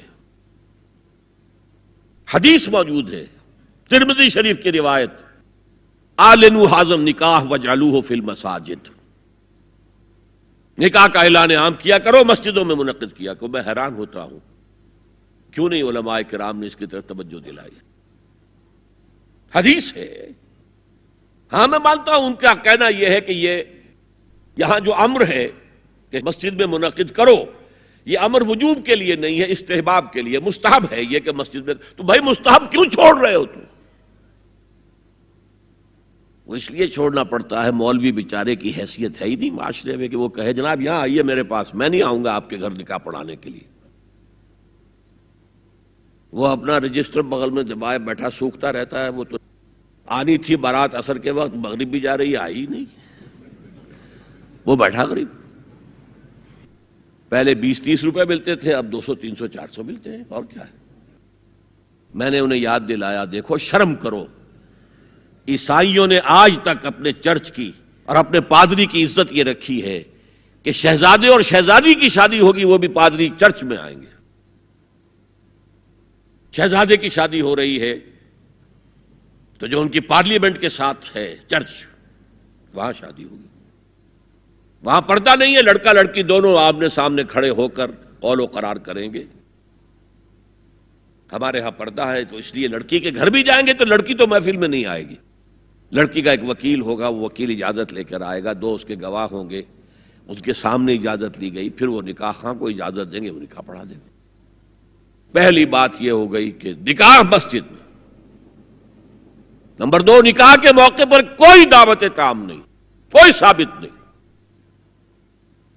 دعوت طعام صرف ایک ہے، وہ ولیمہ ہے. اور اس قدر معقول بات ہے، سب باپ اپنے سینوں پر ہاتھ رکھ کر سوچیں اور میری بات سنیں. کیا بیٹی کو گھر سے رخصت کرنے کا وقت جو ہے وہ خوشی کا وقت ہوتا ہے؟ جب بیٹی گھر سے جا رہی ہو، کوئی جانور بھی آپ قربانی کے لیے، کوئی مینڈھا کو بکرا لے آئیں 8-10 دن پہلے اور بچے مانوس ہو جائیں تو وہ جب آپ ذبح کرتے ہیں تو پچھاڑے کھاتے ہیں کہ نہیں بچے؟ اور یہ لخت جگر ہے، نور چشم ہے، 18 20 22 برس گھر میں رہی ہے، وہ جا رہی ہے. خوشی نہیں ہے وہاں، صرف یہ ہوتا ہے اے سائی آف ریلیف کہ ایک ذمہ داری کا بوجھ تھا، اللہ نے آج پورا کرا دیا، اتروا دیا بوجھ. پھر بھی اندیشہ ہوتا ہے، پتہ نہیں مزاج ملے نہ ملے. نئے ماحول میں جا رہی ہے، وہاں جا کر ایڈجسٹ ہو یا نہ ہو، اندیشے پھر بھی ہوتے ہیں ذہن کے اندر. تو ان سے مرغ پلاؤ کھانا اور متنجن کھانا کوئی معقول بات نہیں ہے. معقول بات کیا ہے؟ لڑکا، اس کا گھر آباد ہوا ہے، وہ ولیمہ کرے، اس پر باقاعدہ احادیث اولبو ولو بشاتن، ولیمہ ضرور کرو چاہے ایک ہی بکری ہو تمہارے پاس، ذبح کرو، کاٹو، کھلاؤ گوشت اپنے دوستوں کو، احباب کو. یہاں تک کہا کہ بیسا طعام الولیمہ، برا کھانا ہے ولیمے کا کہ اس میں غریبوں کو نہیں بلایا جاتا. ظاہر بات ہے مسلی کھلانے کے لیے تو ولیمہ نہیں ہوتا، اپنے احباب کو، دوستوں کو بلایا جاتا ہے. پھر بھی میں تم سے کہتا ہوں کہ جسے ولیمے کے لیے بلایا جائے وہ اگر نہیں جائے گا تو اللہ اور اس کے رسول کے حکم کی نافرمانی کرے. تو جس رسول نے اتنی تفصیل سے حکم دیا ہو ایک دعوت کا، وہ دوسری دعوت میں بھی خیر ہوتا نہ بیان کرتا. جب نکاح مسجد میں اور کوئی دعوت طعام نہیں تو بارات کا تصور خلاص. بارات کس بلا کا نام ہے؟ قرآن میں تو کوئی ذکر ہی نہیں، عربی میں یہ لفظ ہی نہیں. اجتماعی طرفین مسجد میں ہوا، نکاح ہوا. لڑکی کو، حضرت فاطمہ کو رضی اللہ تعالی عنہا، کچھ خواتین جا کر چھوڑ آئی تھی اس حجرے میں جو ایک انصاری صحابی نے حضرت علی کو دیا تھا. ان کا تو کوئی گھر بھی نہیں تھا. کوئی حضرت علی آئے ہوں اور آ کر وداع کرا کے لے کے گئے ہوں، کچھ بھی نہیں. چوتھی چیز، جہیز کا کوئی تصور اسلام میں نہیں. خالص ہندوانہ رسم، خالص ہندوانہ رسم، خالص ہندوانہ رسم. ہندوؤں میں کیوں ہے؟ وہ اس لیے ہے، معقول بات ہے کہ لڑکی کا وراثت میں کوئی حصہ ہے ہی نہیں. وہ تو جب گھر سے نکل رہی ہے کچھ دے دلا کے رخصت کر دو. دان دہیج یہ خیرات ہے، لڑکی کا حق کوئی نہیں ہے گھر پر. اسلام میں تو لڑکی وارث ہے. والد فوت ہوں گے، وراثت تقسیم ہوگی. والدہ فوت ہوں گی، کوئی ان کی ہے ملکیت، وہ تقسیم ہوگی. شادی کے موقع پر کوئی جہیز اسلام میں نہیں، قطعاً نہیں. غلطی سے حضرت فاطمہ کے جہیز کو جہیز کہہ دیا گیا. وہ جہیز کیا تھا؟ ایک پیسہ بھی حضور کے اپنی جیب سے نہیں تھا. اس شادی میں خاص بات کیا تھی کہ دولہا کے ولی بھی حضور ہی ہے. اور کون ہے؟ علی کا کون تھا مدینے میں؟ اور دلہن کے والد بھی حضور ہیں. اب حضور پوچھتے ہیں حضرت علی سے، تمہارے پاس مہر دینے کے لیے کچھ ہے؟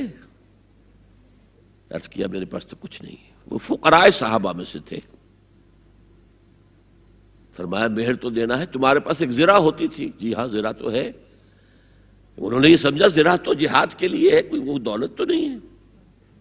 فرمایا جاؤ اسے بیچو یا گروی رکھ کے قرض لے کر آؤ. وہ گئے، حضرت عثمان نے خرید لی اور کچھ دنوں کے بعد واپس کر دی ہدیتاً. یہ زرہ میں ہدیہ آپ کو کر رہا ہوں. اس وقت اگر کہتے چھوڑو علی، کہاں تو لو میں پیسے دے دیتا ہوں تمہیں، تو ان کی طبیعت پر بار ہوتا. اس پیسے سے حضور نے کچھ پیسے گھر بھیجے اندر، دلہن کو ذرا تیار کر دو. اور کچھ پیسوں سے وہ ایک گدا جس میں کھجور کی کھال بھری ہوئی تھی، اور 2 تکیے جس میں کھجور کی کھال بھری ہوئی تھی، ایک مشکیزہ، کنویں سے پانی تو لانا ہی ہے نا، ایک چکی، جو ہو یا گیہوں ہو پیسنا تو ہے نا، کوئی 1-2 برتن اور. اللہ اللہ خیر صلی اللہ. یہ تھا جسے جہیز کہتے ہیں، جس میں ایک پیسہ بھی حضور کا شامل نہیں ہے. وہ حضرت فاطمہ کا مہر تھا جسے بنایا گیا. ورنہ مدینے ہی میں دوسری آپ کی صاحبزادی کا نکاح حضرت عثمان سے بھی ہوا. کہیں ذکر ہے جہیز کا؟ حضرت عثمان کا گھر بھرا ہوا، ہر چیزیں موجود، وہاں تو کسی جہیز کا تذکرہ نہیں. بہرحال یہ شادی کو آسان کرو، زنا کو مشکل بناؤ.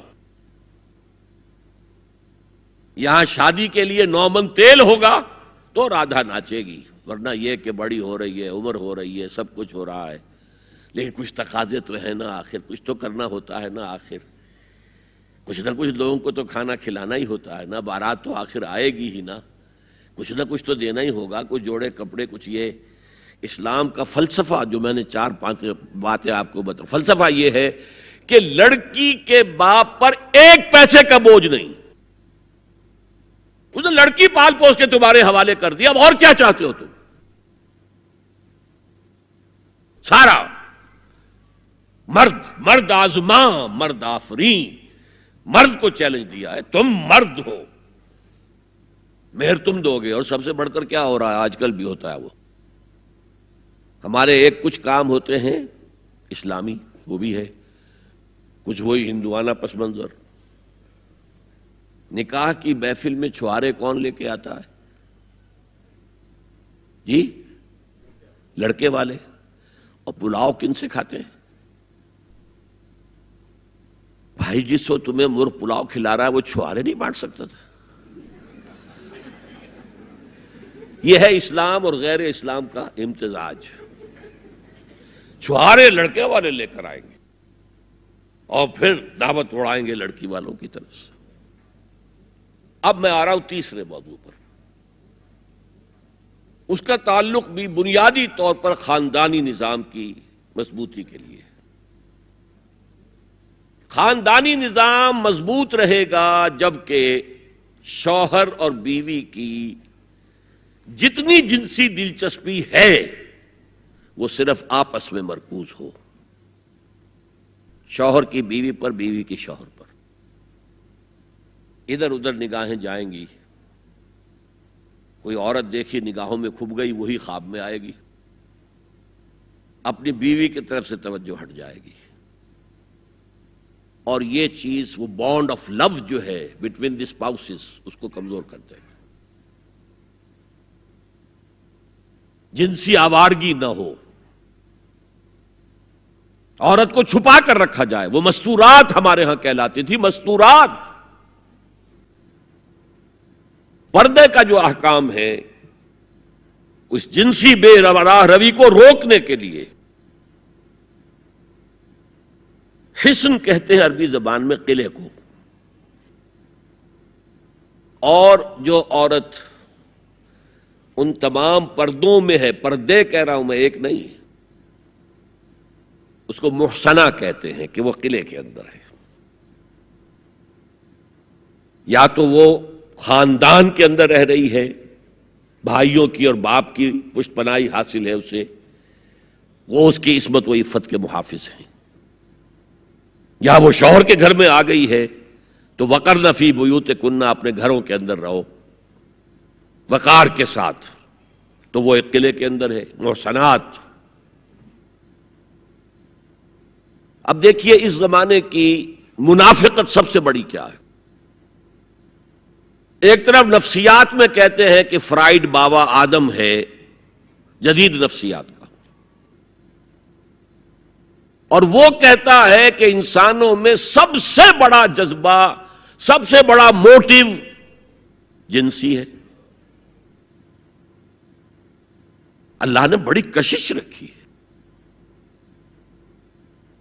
مرد میں عورت کے لیے، عورت میں مرد کے لیے، لیکن عورت پیسیو ہے مزاجن، وہ اقدام نہیں کرتی، آگے نہیں بڑھتی، مرد اقدام کرتا ہے، آگے بڑھتا۔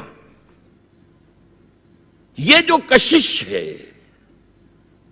اس کے نتیجے میں مرد اور عورت کے درمیان بے حجابی گویا کہ آگ پر تیل ڈالنا ہے، آگ بھڑکے گی۔ اسلام نے اس کو روکا ہے، پورا نظام اس کا معاشرتی، ایک بہت بڑا پردہ پورے معاشرے میں ہے، بہت بڑا پردہ، جیسے یہ چھوٹا سا پردہ آپ کو نظر آ رہا ہے نا، ادھر عورتیں ادھر مرد ہیں۔ اسلامی معاشرہ سیگریگیٹڈ ہے، مخلوط معاشرہ نہیں ہے، عورتوں کا اپنا دائرہ کار ہے، مردوں کا اپنا ہے، کما کر لانا مرد کا کام ہے، عورت کا کام نہیں ہے۔ وہ گھر میں خوش اسلوبی کے ساتھ رہے، اچھے انداز میں پکائے، شوہر کا استقبال مسکراہٹ کے ساتھ کرے، جب وہ گھر واپس آ رہا کام کر کے، بچوں کی دیکھ بھال کرے۔ اور اس اعتبار سے میں کہا کرتا ہوں، قوم کا حال جو ہے پریزنٹ، یہ مردوں کے حوالے، اور قوم کا مستقبل عورتوں کے حوالے، مستقبل اگلی نسل، اس کی صحیح تربیت ہوگی، ماں کے دودھ کے ساتھ اس کے اندر اسلام اور ایمان کے جذبات جائیں گے۔ آج تو وہ دودھ پلانا بھی ختم ہوا، بوتل کا دودھ، ڈبے کا دودھ، جس کی وجہ سے ریسرچ یہ بتاتی ہے کہ کینسر آف بریسٹ کا سب سے بڑا سبب جو ہے دودھ نہ پلانا ہے، سب سے بڑا۔ اس لیے کہ اللہ تعالیٰ نے ہر عضو کا ایک فنکشن رکھا ہے، آپ فنکشن روک دیں گے اس میں خرابی آئے گی۔ آپ آنکھوں پر 1 سال تک پٹی باندھے رکھیے، آپ کی بینائی زائل ہو جائے گی، کیا کرنا پھر اب اس کا؟ آپ یہاں پر پلاسٹر چڑھا دیجئے، 1 سال تک جوڑ آپ کا جام ہو جائے گا، اپنی آپ کھول دیجئے پلاسٹر، وہ ہلے گا نہیں۔ تو اس اعتبار سے وہ جو اقبال کہتا ہے مادراں را اسوہ کامل بطول، حضرت فاطمہ زہرا، ماؤں کے لیے کامل اسوہ حضرت فاطمہ رضی اللہ تعالیٰ عنہ۔ آسیہ گرداں و لب قرآن سرا، وہ چکی پیستی تھی اور زبان سے قرآن پڑھتی جاتی تھی۔ اور میں نے اپنے بچپن میں ایسی خواتین کو دیکھا ہے جو چکی پیس رہی ہیں، قرآن پڑھ رہی ہیں اور چھاتی سے بچہ چمٹا ہوا دودھ پی رہا ہے۔ وہ جو دودھ اس بچے کے حلق میں جا رہا ہے، پیٹ میں جا رہا ہے، اس کی کیا تاثیر ہوگی؟ بطول باش و پنہا شو ازی عصر کہ در آغوش شبیر بگیری، اے مسلمان عورت بطول بن جا، زہرا بن جا، اور اس عصر سے پنہا ہو جا، چھپ جا، علیحدہ ہو جا، تاکہ تیرے آغوش میں حسین جیسا بچہ پیدا ہو۔ یہ پہلا ہے حجاب، سیگریگیشن آف سیکسز۔ میں نے ضیاء الحق صاحب سے کہا تھا، کیونکہ ان کی شورا میں شمولیت کی میں نے جو ہے دعوت قبول کر لی تھی، مشورہ دینا ہے۔ میں اپنے مسجد کے ممبر سے بھی مشورے بھی دیتا ہوں، تنقیدیں بھی کرتا ہوں۔ تو جیسے انگریزی کا محاورہ right from the horse's mouth, تو right into the horse's ears کچھ کہا جا سکے تو اچھی بات ہے۔ میں نے ان سے کہا آپ نے پی آئی اے کو ڈرائی کر دیا، شراب بند کر دی، اچھا کام کیا، بہت عمدہ کیا۔ دنیا تو یہی کہے گی نا کہ دقیانوسی ہیں، چلیے برداشت کریں۔ لیکن یہ ایئر ہوسٹسز جو جاتی ہیں کرو کے ساتھ اور 2 ہفتے باہر رہتی ہیں، یہ کون سے اسلام کی روح سے جائز ہے؟ عورت محرم کے بغیر حج کو نہیں جا سکتی، محرم کے بغیر عمرے کے لیے نہیں جا سکتی، اور یہ قانون تھا پاکستان میں۔ میں نے کہا آپ عورت کو نہیں جانے دیتے حج کے لیے، حالانکہ وہ ادھیڑ عمر کی ہوتی ہیں، عموماً بوڑھی ہوتی ہیں۔ ہمارے یہاں جوانی میں کون کرتا ہے حج؟ بہت شاذ۔ یہ تو آپ کو نظر آئے گا جاوا، سماٹرا، انڈونیشیا، ملائیشیا، وہاں سے جوان جوڑے نکاح کے بعد پہلا کام حج۔ کہ ہمارے ہاں سے تو بڈھے ٹھیرے گئے ہوئے ہوتے، اور پہلے زمانے میں تو ان کو رخصت کر دیتے تھے کہ بس رخصت ہی ہو جائیں گے، یہ اب واپس نہیں آئیں گے اب۔ تو میں نے کہا یہ کون سا اسلام ہے؟ خاموش، چپ۔ میں نے کہا یہ ناشتے کی ٹرے اور کھانے کی ٹرے مرد نہیں رکھ سکتے سامنے۔ میرے خلاف باقاعدہ خواتین نے جلوس نکالے پاکستان میں جب میں نے پردے کی بات کی۔ گورنر سندھ کی بیوی جو ہے اس نے لیڈ کیا جلوس کو، مطالبہ کیا کہ ان کی ٹیلی ویژن کے اوپر جو ہے ان کا سامنے آنا بند کیا جائے۔ میں نے کہا ٹھیک ہے۔ بدا الاسلام غریبا ویسعود کما بدا فطوبی للغرباء۔ اسلام شروع ہوا تھا تو اسی حالت میں تھا کہ کوئی اس کو جانتا پہچانتا نہیں تھا، پھر جب اسلام غالب ہو گیا تو طاقتور کے تو سبھی دوست تھے، سبھی پہچاننے والے، لیکن ان قریب اسلام پھر غریب ہو جائے گا۔ تو جو اسلام کی غربت کے ساتھ خود غریب ہو جائیں ان کے لیے مبارکباد۔ اسلام کا دامن نہ چھوڑیں، چاہے انہیں کہا جائے کہ یہ تو بڑے ہی دقیانوسی لوگ ہیں، بڑے کٹر لوگ ہیں۔ میں نے اس زمانے میں چیلنج کیا تھا، مجھے بتاؤ کیا فرق واقع ہوتا ہے؟ آپ کہیں گے عورتوں کو اگر ہم گھر میں بٹھائیں تو ہماری اکانومی سفر کرے گی، آدھی ہماری جو ہے لیبر وہ کام نہیں کرے گی۔ میں نے کہا where there's a will there's a way۔ Cottage industry کا انتظام کرو، نمبر 1، گھروں میں بیٹھ کر کام کریں۔ دوسری جنگ عظیم کے دوران ایک بڑا علاقہ تھا دلی میں جس کا ہر گھر کارخانہ بنا ہوا تھا، کرخندار، یہ ایک قوم کا نام پڑ گیا، کرخندار۔ چھوٹی چھوٹی مشینیں لگی، کہیں بٹن بن رہے ہیں، کہیں بکسوئے بن رہے ہیں، کہیں نکریں سل رہی ہیں، کہیں پینٹیں سل رہی ہیں، کہیں جو ہے کرتے سل رہے ہیں، قمیضیں۔ صبح کے وقت ٹرک آیا، خام مال دے گیا، شام کو آیا، تیار مال لے گیا۔ عورت نہ گھر سے نکلی نہ باہر گئی، کچھ نہیں، اور کام کیا، کما لیا۔ کاٹیج انڈسٹری کا انتظام کرو۔ اسی طریقے سے ایسے یونٹ بناؤ انڈسٹریل جس میں عورتیں کام کریں، عورتیں سپروائز کریں، ورکنگ آورز کم رکھو تاکہ وہ اپنے گھر کا کام بھی کر سکیں۔ کرو۔ عورتوں کے ہسپتال میں عورتیں مرد، عورتیں مریض، عورتیں ڈاکٹر، عورتیں مریض، عورتیں نرسز۔ مردوں کے ہسپتال میں فیمیل نرسز کا کیا کام ہے؟ کیا میل نرسز نہیں ہوتے؟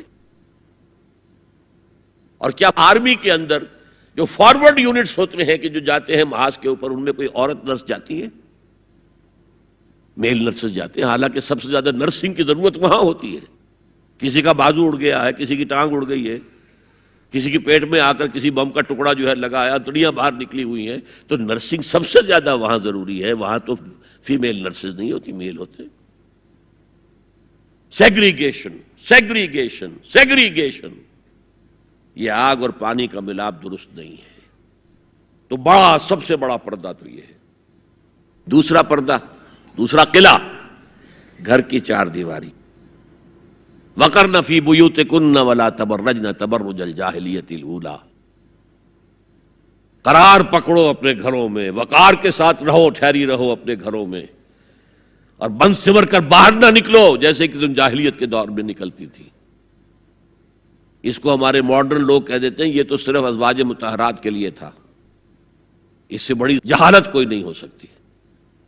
دیکھیے ایک نکتہ، یہ شاید پہلے کبھی آپ کے ذہن میں نہ آیا ہو، ازواج مطہرات سے خاص کیوں خطاب کیا گیا؟ اس کی وجہ ہے اسی سورہ احزاب میں جس میں یہ مضمون آیا ہے وَقَرْنَ فِي بُيُوتِكُنَّ وَلَا تَبَرَّجْنَ تَبَرُّجَ الْجَاهِلِيَّةِ الْأُولَىٰ، اسی میں آیت آئی ہے لَقَدْ كَانَ لَكُمْ فِي رَسُولِ اللَّهِ أُسْوَةٌ حَسَنَةٌ۔ مسلمانوں تمہارے لیے اللہ کے رسول کی شخصیت کے اندر ایک نہایت عمدہ نمونہ ہے، اور یہ معجزہ ہے۔ مردوں کی ہر حیثیت کے لیے اسوہ ہے محمد صلی اللہ علیہ وسلم۔ امام کے لیے آپ کا اسوہ ہے کہ نہیں؟ مسجد نبوی کے امام تھے کہ نہیں؟ مبلغ کے لیے ہے کہ نہیں؟ سب سے بڑا کام تو آپ کا تبلیغی تھا۔ مزکی اور مربی کے لیے ہے کہ نہیں؟ باپ کے لیے ہے یا نہیں؟ شوہر کے لیے ہے یا نہیں؟ سپہ سالار کے لیے ہے یا نہیں؟ قاضی القضات کے لیے ہے یا نہیں؟ مرد کی ہر حیثیت کے لیے اسوہ ہے۔ آخر عورت کی نسوانی زندگی کے لیے تو حضور رسوا نہیں بن سکتے، یہ خلا ہے۔ مرد کے لیے کامل اسوہ، عورت کے لیے بھی اسوہ، لیکن اس کی خاص نسوانی زندگی کے لیے اسوہ نہیں۔ اس خلا کو پر کیا ازواج مطہرات سے۔ لستن کاحد من النساء، اے محمد کی بیوی تم عام عورتوں کے مانند نہیں ہو۔ پھر جو احکام دیے گئے ہیں وہ سب کے لیے ہیں، لیکن اس میں چیریٹی بگنز ایٹ ہوم، گھر سے شروع کرو۔ سب سے پہلے خواتین، حضور کی بیویاں جو ہے وہ مخاطب ہوئی۔ اور اے مسلمانوں، اگر حضور کی بیویوں سے کوئی چیز مانگنی ہو تو حجاب کے پیچھے سے مانگو، رو در رو مت ہو۔ فَاسْأَلُوهُنَّ مِنْ وَرَاءِ حجاب، یہ دوسرا قلعہ ہو گیا۔ حافظ ناموس زن، مقصد کیا ہے؟ عورت کی عزت، عورت کی عصمت، عورت کی عفت کی حفاظت۔ تیسرا جسے ہم ستر کہتے ہیں، عورت گھر میں بھی ہے، گھر میں ہے، اور وہاں صرف محرم آئیں گے، نامحرم نہیں آئیں گے. محرموں کی اتنی لمبی لسٹ دی گئی ہے، اللہ نے کس لیے دی ہے؟ کیا قرآن مجید میں لفاظی ہے؟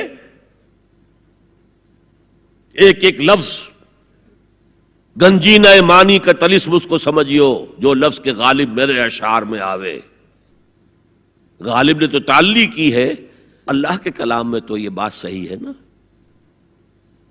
گھر کے اندر نامحرم نہیں آئے گا. گھر میں اگر وہی ایک بیٹی تھی جو آپ نے اپنے داماد کو دے دی ہے اور کوئی اور بیٹی نہیں ہے تو داماد گھر میں آ سکتا ہے ورنہ نہیں آ سکتا. سالی سے اس کا پردہ ہے، دیور سے بھابھی کا پردہ ہے، چچا زاد بھائی بہنوں کا پردہ ہے. چچا سے پردہ نہیں ہے، ماموں سے پردہ نہیں ہے، چچا زاد پردہ ہے، ماموں زاد پردہ ہے، خالہ زاد پردہ ہے، پھوپھی زاد پردہ ہے. یہ سارے احکام کس لیے دیے گئے؟ گھر کے اندر بھی ستر اور نگاہیں نیچی. مولانا حمید الدین فراہی نے ایک نکتہ بیان کیا کہ سورہ احزاب میں جو پردے کا بیان ہے وہ ہے گھر سے باہر کا پردہ. جب اے نبی کہہ دیجئے قل لازواجک و بناتک و نساء المؤمنین یدنین علیہن من جلابیبہن. جلباب کہتے تھے ایک بڑی چادر. کوئی عربوں کی تہذیب میں موجود تھی دو چیزیں. گھر میں ان کے ایک دوپٹہ ہوتا تھا جسے خمار کہتے تھے. خمار، خمرہن کا لفظ آیا ہے سورہ نور کے اندر. گھر سے باہر نکلتی ہوئی وہ اپنا پورا وجود ایک چادر میں لپیٹ لیتی تھی لیکن چہرے کا پردہ نہیں تھا. اب فرمایا گیا اے نبی اپنی بیویوں سے اور اپنی بیٹیوں سے اور اہل ایمان کی بیویوں سے. اب بات آگے بڑھ رہی ہے، اہل ایمان کی بیویاں شامل ہو گئی اس لیے کہ تو ساری بات ہی ازواج مطہرات سے جو ہو رہی ہے اس لیے ہو رہی ہے کہ وہ اسوہ بنے مسلمان خواتین کے لیے. ان سے کہہ دیجئے وہ اپنی چادروں کے پلو لٹکا لیا کریں. یہ جو گھونگھٹ کا تصور بعد میں ہوا ہے یہ ہے تیسرا پردہ. سطر کی حد تک ہے سطر آپ نے، اور اس میں بھی کیسے کیسے احکام دیے گئے.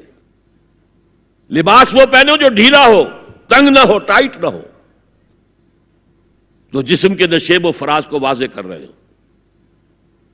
اتنا باریک نہ ہو کہ جسم جھلک رہا اس میں سے. اور اس پر اضافہ وَاضْرِبْنَا بِخُمُرِهِنَّ عَلَى جُيُوبِهِنَّ. اپنے گریبانوں کے اوپر اپنی اوڑھنیوں کے، یہ خمار آ گیا کہ اوڑھنی ہوتی ہے، اس کے بکل مار لو تاکہ نسوانی حسن کا ایک بڑا حصہ ہے یہ چھاتی جو ہے اس کو اور ایک کور ایڈیشنل مل جائے. کرتا تو ہے ہی لیکن وَاضْرِبْنَا بِخُمُرِهِنَّ، خمار کی جمع خمر. سورہ احزاب میں آیا جلابیب، جلباب کی جمع، وہ بڑی چادر جس میں لپٹ کر گھر سے نکلتی تھی. لیکن یہ کہ یہاں پر خمرہن، خمار کہتے ہیں اوڑھنی کو جو گھر میں بھی استعمال ہوتی ہے، تو وہ سر پر بھی ہو اور اس کا ایک بکل جو ہے تمہاری سینے پر بھی آ جائے، ایڈیشنل کورنگ. اس کے باوجود بھی نگاہیں نیچی رکھو. باپ کی نگاہ بھی نہ پڑے تمہارے نسوانی حسن پر، وہ بھی مرد ہے. بھائی کی نگاہ نہ پڑے. اہل ایمان تم بھی اپنی نگاہیں نیچی رکھو اور اہل ایمان عورتوں تم بھی اپنی نگاہیں نیچی رکھو. اور آج انسسٹ جو ہے، باپ کا بیٹی سے ملوث ہو جانا اور بیٹے سے ماں کا ملوث ہو جانا اور بہنوں اور بھائیوں کے درمیان، یہ اس قدر پھیل چکا ہے. امریکہ کے اندر وہاں سب سے مہنگے ڈاکٹر جو ہے وہ سائیکیٹرسٹ ہیں، سب سے مہنگی دوائیاں جو ہیں وہ دماغ امراضی کی ہیں. اور وہ سائیکیٹرسٹ کہتے ہیں کہ انسسٹ جو ہے، حرام رشتوں کے اندر جو ہے اگر زنا کا معاملہ ہو رہا ہو تو یہ سب سے بڑا سبب ہے دماغی امراض کا اس معاشرے کے اندر. فطرت کے خلاف جو کام ہوتا ہے، طبیعت یہ بات تو کرتی ہے نا، شوق تو ہوتا ہے، پھر دماغی توازن کھو بیٹھتے ہیں. یہ ہے 3 پردے ہیں مسلمان عورت کے، جس کو آج بالکل ختم کرنے پر مغرب تلا ہوا ہے،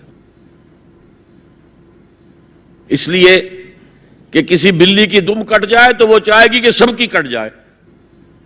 ان کا بیڑا غرق ہو چکا ہے، ان کی تہذیب ختم ہو چکی ہے، تہذیب نہیں ہے آج ان کے پاس، خاندانی نظام ختم ہو چکا ہے۔ بوڑھے والدین کو لے جا کے اولڈ ہاؤسز کے اندر پھینک دیا، اور وہ سال بھر ترستے رہتے ہیں، کوئی نہ بیٹا آتا ہے نہ بیٹی آتی ملنے کی۔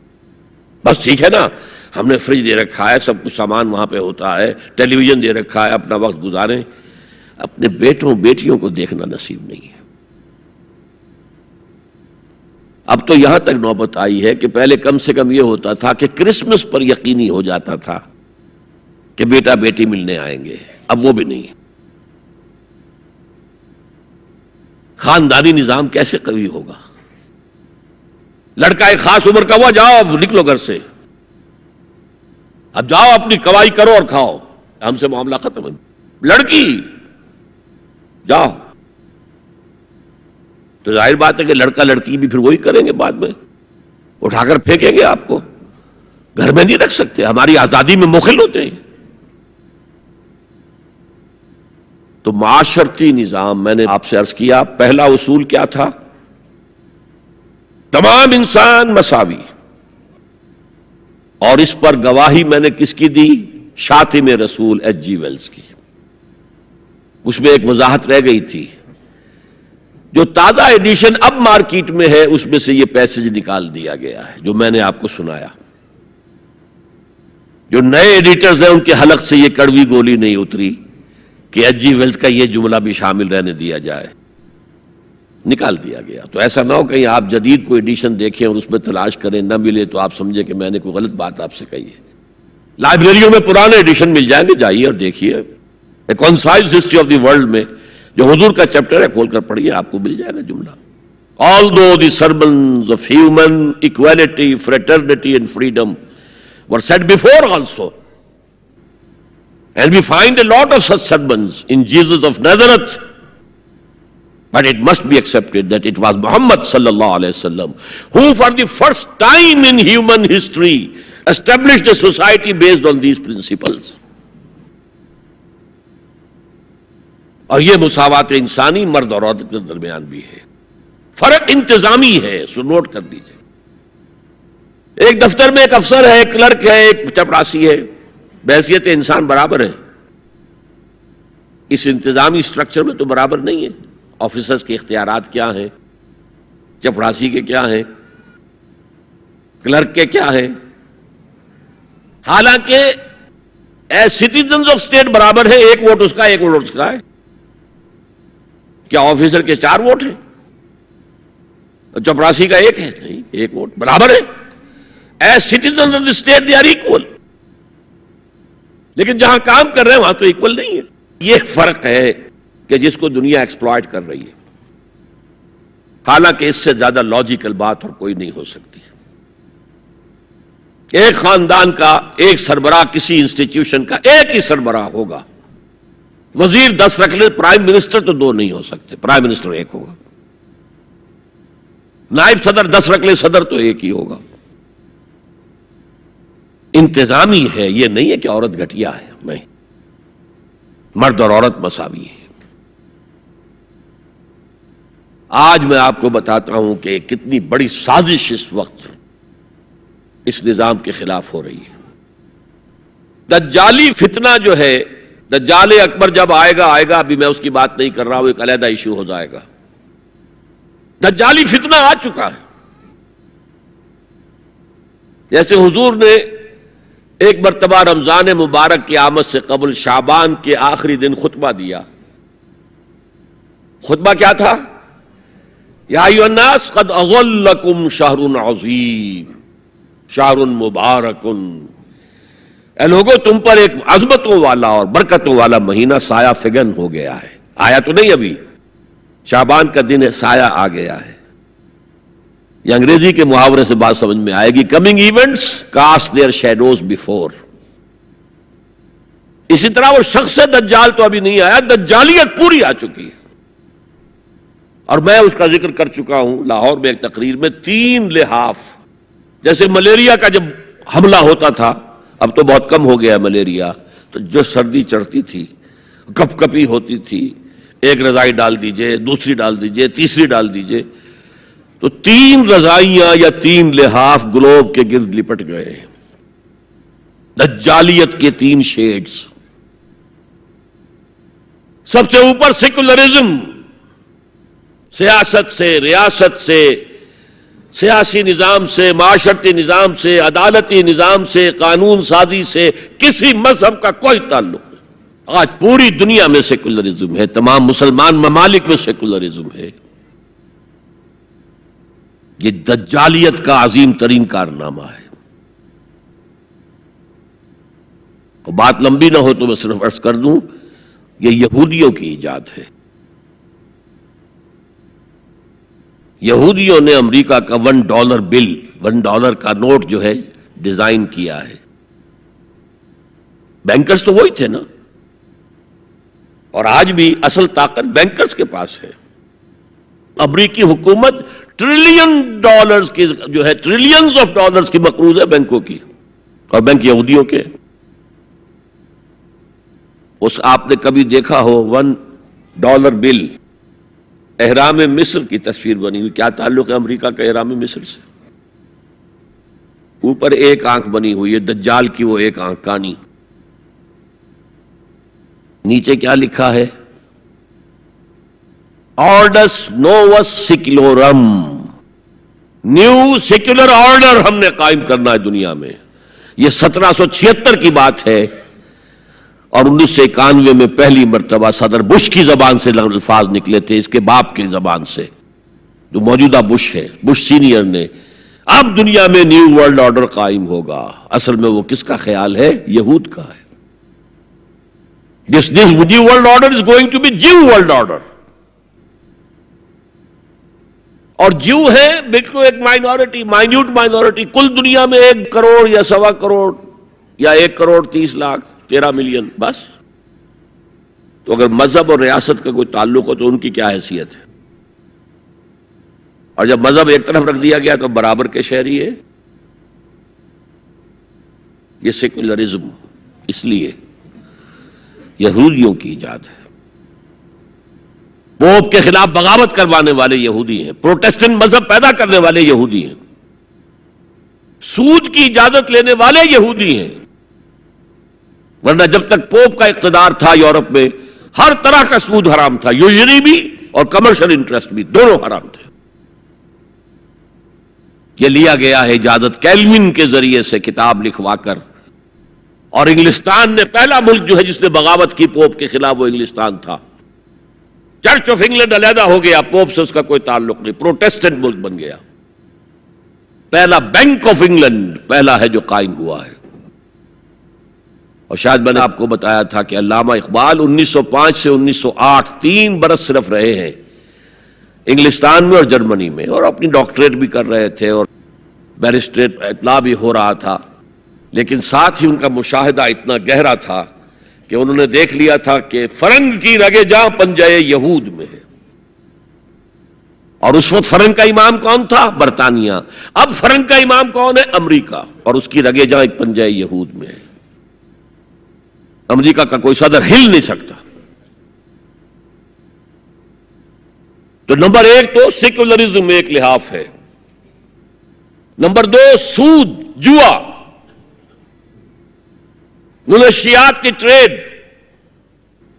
اور سیکس کو ایکسپلائٹ کر. ہر اشتہار میں عورت ہے. اللہ کے بندو سوچو یہ کیا ہو رہا ہے. عورت کی فوٹو کے بغیر موٹر سائیکل نہیں ہوگی، وہ بھی بیٹھی نظر آئے گی عورت. کوئی شے کسی شے کا اشتہار عورت ہوگی. عورت بک رہی ہے، بکری کا ذریعہ بن رہی ہے. وہ انٹرسٹ، جوا، فحاشی اور اس کی بنا پر آمدنی، اس سب کا لحاف ہے جو پوری دنیا کو اپنے لپیٹ میں لے چکا ہے. کوئی مسلمان ملک اس سے آزاد نہیں. دجالیت کے 2 لحاف. ہاں ابھی تیسرے نظام پر جو میں نے کہا تھا سب سے نیچے، خاندانی نظام ہے، عائلی قوانین ہے، معاشرتی نظام ہے، سیگریگیشن آف سیکسز ہے، سطر کے احکام ہیں، حجاب کے احکام، یہ سب سے نیچے. ابھی اس سطح پر مغرب میں تو بربادی آ چکی،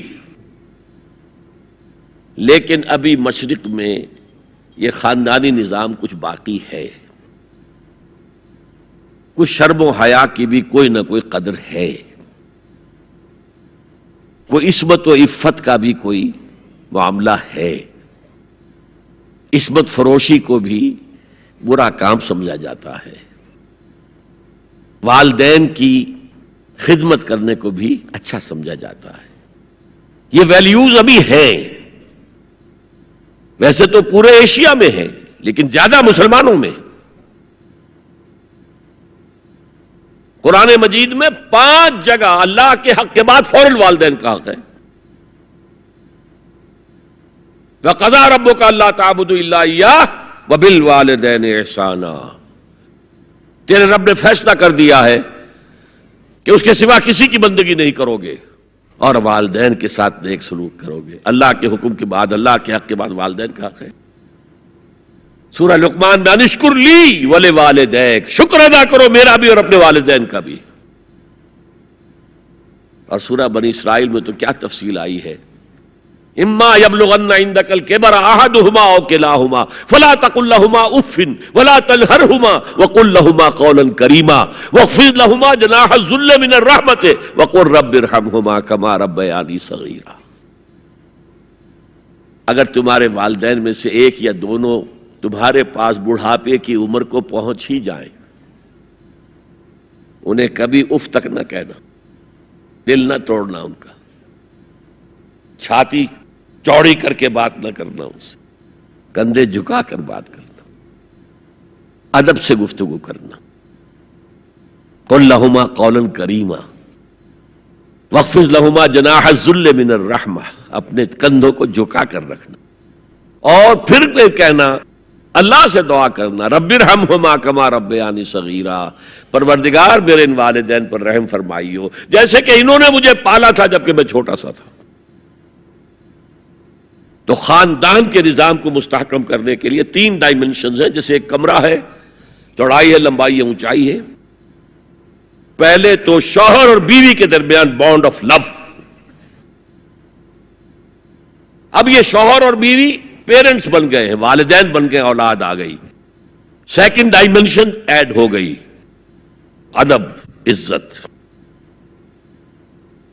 اور بہن بھائی ہے، اخوت، جس کو کہ وہ کہہ رہا ہے جی ویلز بھی، فریٹرنٹی. خاندان کا ادارہ مستحکم.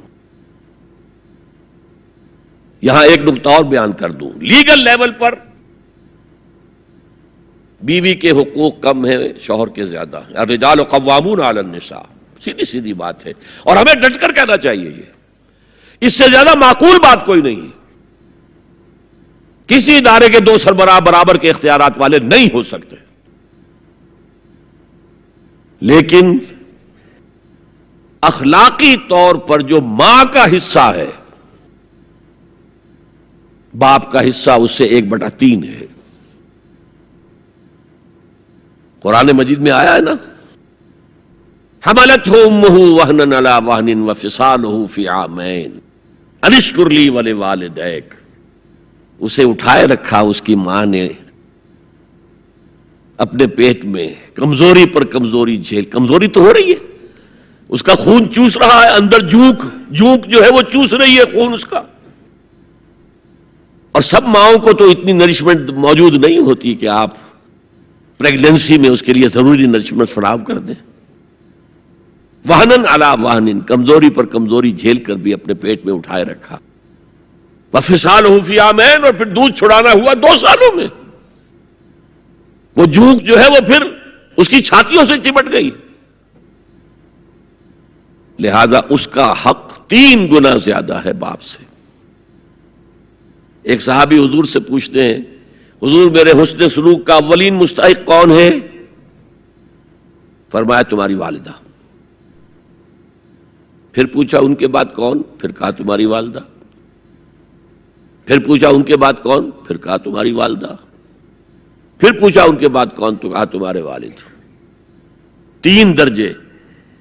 اور یہ جو فرمایا الجنت تحت اقدام الامہات، جنت تو ماؤں کے قدموں تلے ہے، یہ باپ کے بارے میں تو نہیں فرمایا. یہ ہے ایکویشن، بیلنس. اسلام قسط کی بات کرتا ہے، انصاف کی بات نہیں کرتا. انصاف تو یہ کہ آدھی روٹی ادھر دے دو آدھی ادھر دے دو، انصاف ہے، یہ اچھی چیز ہے.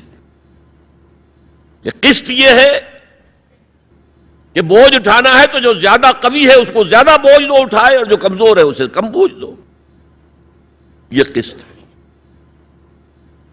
تو اسلام نے عورتوں پر ذمہ داریاں کم رکھی، ان کے اختیارات کم رکھے، لیکن اولاد پر حق ماں کا 3 درجے فائق رکھا. اور اس سے وہ خاندان کا ادارہ جو ہے مستحکم ہوتا ہے. تو آج کیا سازش چل رہی ہے؟ ویسٹ تلا ہوا ہے ایسٹ کے اندر بھی خاندانی نظام کو ختم کرنے پر. پہلے ایک کانفرنس ہوئی تھی، عالمی کانفرنس، ویمن فریڈم کی کانفرنس قاہرہ میں، پھر ہوئی بیجنگ کائرو، اور پھر بیجنگ +5 کانفرنس. بیجنگ کانفرنس کے 5 سال بعد یونائٹڈ نیشنز جنرل اسمبلی کے تحت ہوئی. اور ان سب کا مقصد کیا ہے؟ پروسٹیٹیوشن کو ایک باعزت پیشہ سمجھا جائے. یہ بھی محنت ہے نا. ایک مزدور اپنے جسمانی مسکولر طاقت استعمال کر رہا ہے، ویج لے رہا ہے. ایک عورت اپنے جن سے اس کو استعمال کر رہی ہے، لے رہی ہے. اب اس کا نام پتہ کیا رکھا گیا؟ Sex worker. سیکس ورکرز بالکل برابر ہوں گے، باعزت ہوں گے، ان کے کوئی آپ یہ نہیں کہہ سکتے کہ غلط کام کر رہے. ہومو سیکسولیٹی کو بھی ایک نارمل ایٹیٹیوڈ قرار دیا جائے، یہ اب نارمل نہیں ہے. آپ کو معلوم ہے امریکہ میں، سویڈن میں تو بہت پہلے سے تھا، برطانیہ میں تھا، ہومو سیکسول میرجز. 2 مردوں کی شادیاں ہو رہی ہیں، ان میں سے ایک شوہر ہے اور ایک بیوی ہے، اور رجسٹر ہو رہی ہے شادی، رجسٹر. اب امریکہ میں بھی شروع ہو چکی ہے، کئی سٹیٹس میں، کیلیفورنیا سے شروع ہوئی ہے، جو ہالی ووڈ اس کا گھر ہے. نمبر 3، طلاق اور وراثت میں مرد اور عورت برابر ہونے چاہیے. جب عورت چاہے طلاق دے دے. یہ نقشہ ہے جس کا نام پتہ کیا رکھا ہے؟ Social engineering program of the United Nations organization. یہ نیو انجینئرنگ ہے معاشرے کو. جیسے کہ کہا رومی نے، گفت رومی ہر بنائے کوہنا کا باداں کنند، تو نہ دانی اولا تعمیر را ویراں کنند. رومی نے کہا کہ جب بھی کبھی کوئی نئی تعمیر کرنی ہو تو پچھلی تعمیر کو گرانا پڑتا ہے. یہ نئی سوسائٹی کی انجینئرنگ کیسے ہوگی جب تک کہ پرانی سوسائٹی ختم نہ ہو؟ عظیم فتنہ ہے یہ social engineering program of the United Nations organizations general assembly. یہ دجالی فتنے کی وہ سب سے نچلی سطح ہے جو ابھی عالم اسلام کے اوپر پوری طرح نہیں آئی. اگرچہ عالم اسلام کی ایلیٹ اکثر و بیشتر اس رنگ پہ جا چکی ہے، مغربی ویلیوز اور مغربی تہذیب کے اثرات آ چکے ہیں، لیکن ابھی نچلی سطحوں پر درمیانی طبقوں میں کچھ نہ کچھ مشرقی اقدار ہیں، کچھ شرم و حیا کی قدر و قیمت ہے، عصمت و عفت کی کوئی قدر و قیمت ہے. اور اصل میں یہ یہودی پروگرام ہے، تمام انسانوں کو حیوان بنا دو، اور حیوانوں کو ایکسپلائٹ کرنا ہمارا حق ہے. انہوں نے جو نام دے رکھا ہے پوری دنیا کو، گوئمز اینڈ جینٹائلز. یہ جو ان کی کتاب تالمود ہے، یہ تورات کی باتیں نہیں جو میں بتا رہا ہوں، ان کی تالمود جو کہ فقہ کی کتاب سمجھ لیجئے، اس میں لکھا ہے کہ جب سوائے ہمارے فل ہیومن بینگ صرف ہم ہیں، باقی سب یہ حیوان ہیں انسانی شکل میں. اور حیوان کو استعمال کرنا انسان کا حق ہے. گھوڑے کو تانگے میں جوتیں گے بگی میں، ہمارا حق ہے. بیل کو آپ جوت دیں گے ہل میں، حق ہے. اسی طرح انسانوں کو ایکسپلائٹ کرنا ہمارا حق ہے. البتہ جیسے گھوڑے کو بھی کچھ دانہ ڈالیں گے شام کو تو اگلے روز استعمال کریں گے نا اسے، تو کچھ نہ کچھ انہیں بھی دینا چاہیے. تمام دنیا مزدور بن جائے، انسانی اخلاقیات ختم ہو جائیں اور یہ حیوانوں کی طرح کام کریں. البتہ اس میں سے ہم کچھ ان کو بھی دیں گے، باقی ملائی ہم کھسیٹ لیں گے اپنے بینکنگ کے نظام کے تحت. وہ حکومت اپنی پوری دنیا پر نہیں چاہتے. اصل میں یہ بات آئی گئی ہے تو عرض کر دوں، وہ کولونیلزم ختم ہو چکا ہے کہ انگریز یہاں آیا تھا اور ڈچ کہیں پہنچ گئے تھے، انڈونیشیا، سماٹرا، جاوا، اور کہیں فرانسیسی آ گئے تھے شام پر اس کا، اور الجزائر پر اس کا قبضہ تھا. یہ تھا ڈائریکٹ کولونیلزم. اب اس میں ہوتا کیا تھا؟ وقتاً فوقتاً بغاوتیں اٹھتی تھیں، لوگ مارتے تھے ان کو، یہ ان کو مارتے تھے. انہوں نے کہا یہ بستر تو لپیٹ دو، ایک نیا کولونیلزم شروع کر دو. ورلڈ بینک 1950 میں قائم ہو گئے. ہمیں آم کھانے ہیں، پیڑ گرنے سے کیا فائدہ؟ براہ راست حکومت کریں گے تو ریزنٹمنٹ ہوگی، وہ ہمیں ماریں گے، ہمیں بہت خرچ کرنا پڑے گا انہیں دبانے کے اوپر. کیا ضرورت ہے؟ پوری دنیا کو ایک گلوبل اکانومی کے شکنجے میں لے آؤ. World bank and IMF، international monetary fund, ان کے شکنجے میں کس لو. بس سب کام کریں اور وہ بھی کھائیں، کچھ کھائیں تبھی تو اگلے روز کام کر سکیں گے. لیکن یہ کہ ہم کھینچ لیں گے. وہ جو سونے کی چڑیا تھی، اگر ہم ایسے ہی سونا کھینچ لیں اپنے گھروں میں بیٹھے ہوئے تو ہمیں کیا ضرورت ہے وہاں جائیں اور ان کو ماریں اور وہ ہمیں ماریں. یہ ہے یہود کا سوچ. ہاں گریٹر اسرائیل وہ بنانا چاہتے ہیں، اور ایک ہی سبب ہے عراق پر حملے کا، ایک ہی سبب ہے. It's the beginning of coming into existence of greater Israel. Sharon نے کہہ دیا تھا، یاد ہوگا شاید، ان قریب عراق پر ہمارا قبضہ ہوگا. گریٹر اسرائیل میں عراق شامل ہے. پہلے کہتے تھے دریائے فرات تک، اب کہتے نہیں، دریائے دجلہ تک، ٹائگرس تک، یوفریٹ سے آگے بڑھ کر تاکہ سارا جو بھی زرخیز دو آبا ہے وہ بھی ہمارے قبضے میں آ جائے. تو یہ تیسرے لیول کے اوپر جب انسان حیوان بن جائے، جب اس کو کوئی فرق کرنے کی ضرورت نہ ہو کہ یہ بیٹی ہے اور یہ بیوی ہے، کیا ضرورت ہے؟ حیوان کوئی فرق کرتے؟ جب ہم بھی حیوان ہی ہیں.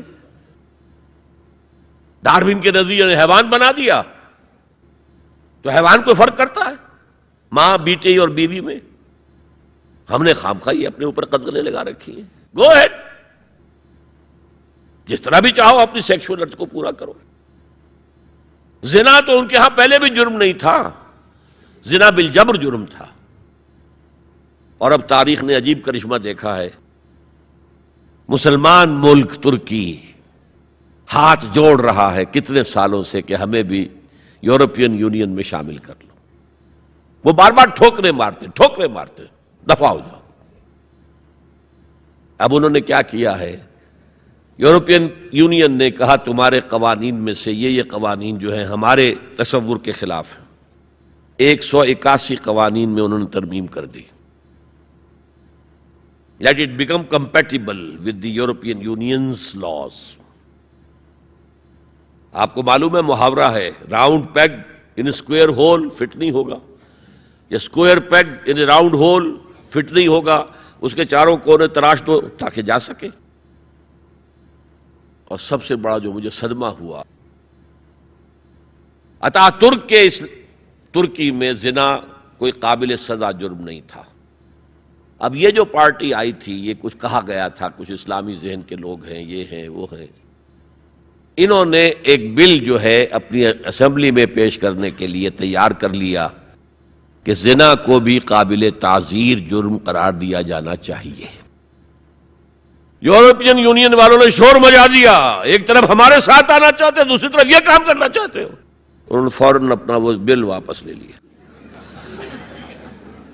یہ حال ہے آج ہمارا، میرا یہ حال، بوٹ کی ٹو چاٹتا ہوں میں، اور ان کا یہ حکم، دیکھ میرے فرش پر نہ رینگ، کیا کر رہا ہے؟ وہ بوٹ کی ٹو چاٹنے کے لیے فرش پر تو پڑنا ہی ہوگا نا، لیکن یہ کہ میرے فرش پر نہ رینگ، میرے قالین کو خراب نہ کر۔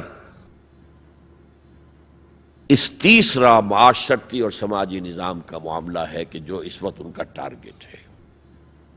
اسی لیے میں نے اسے اپنی آج کی پوری گفتگو کا عنوان بنایا، سمجھیں کیا خطرات آ رہے ہیں، اپنی قدروں کی طرف پلٹے۔ اس دور میں سب مٹ جائیں گے، ہاں باقی وہ رہ جائے گا جو قائم اپنی راہ پہ ہے اور پکا اپنی ہٹ کا ہے۔ ہمارے لیے اسوہ ازواج مطہرات ہیں، ہماری خواتین کے لیے،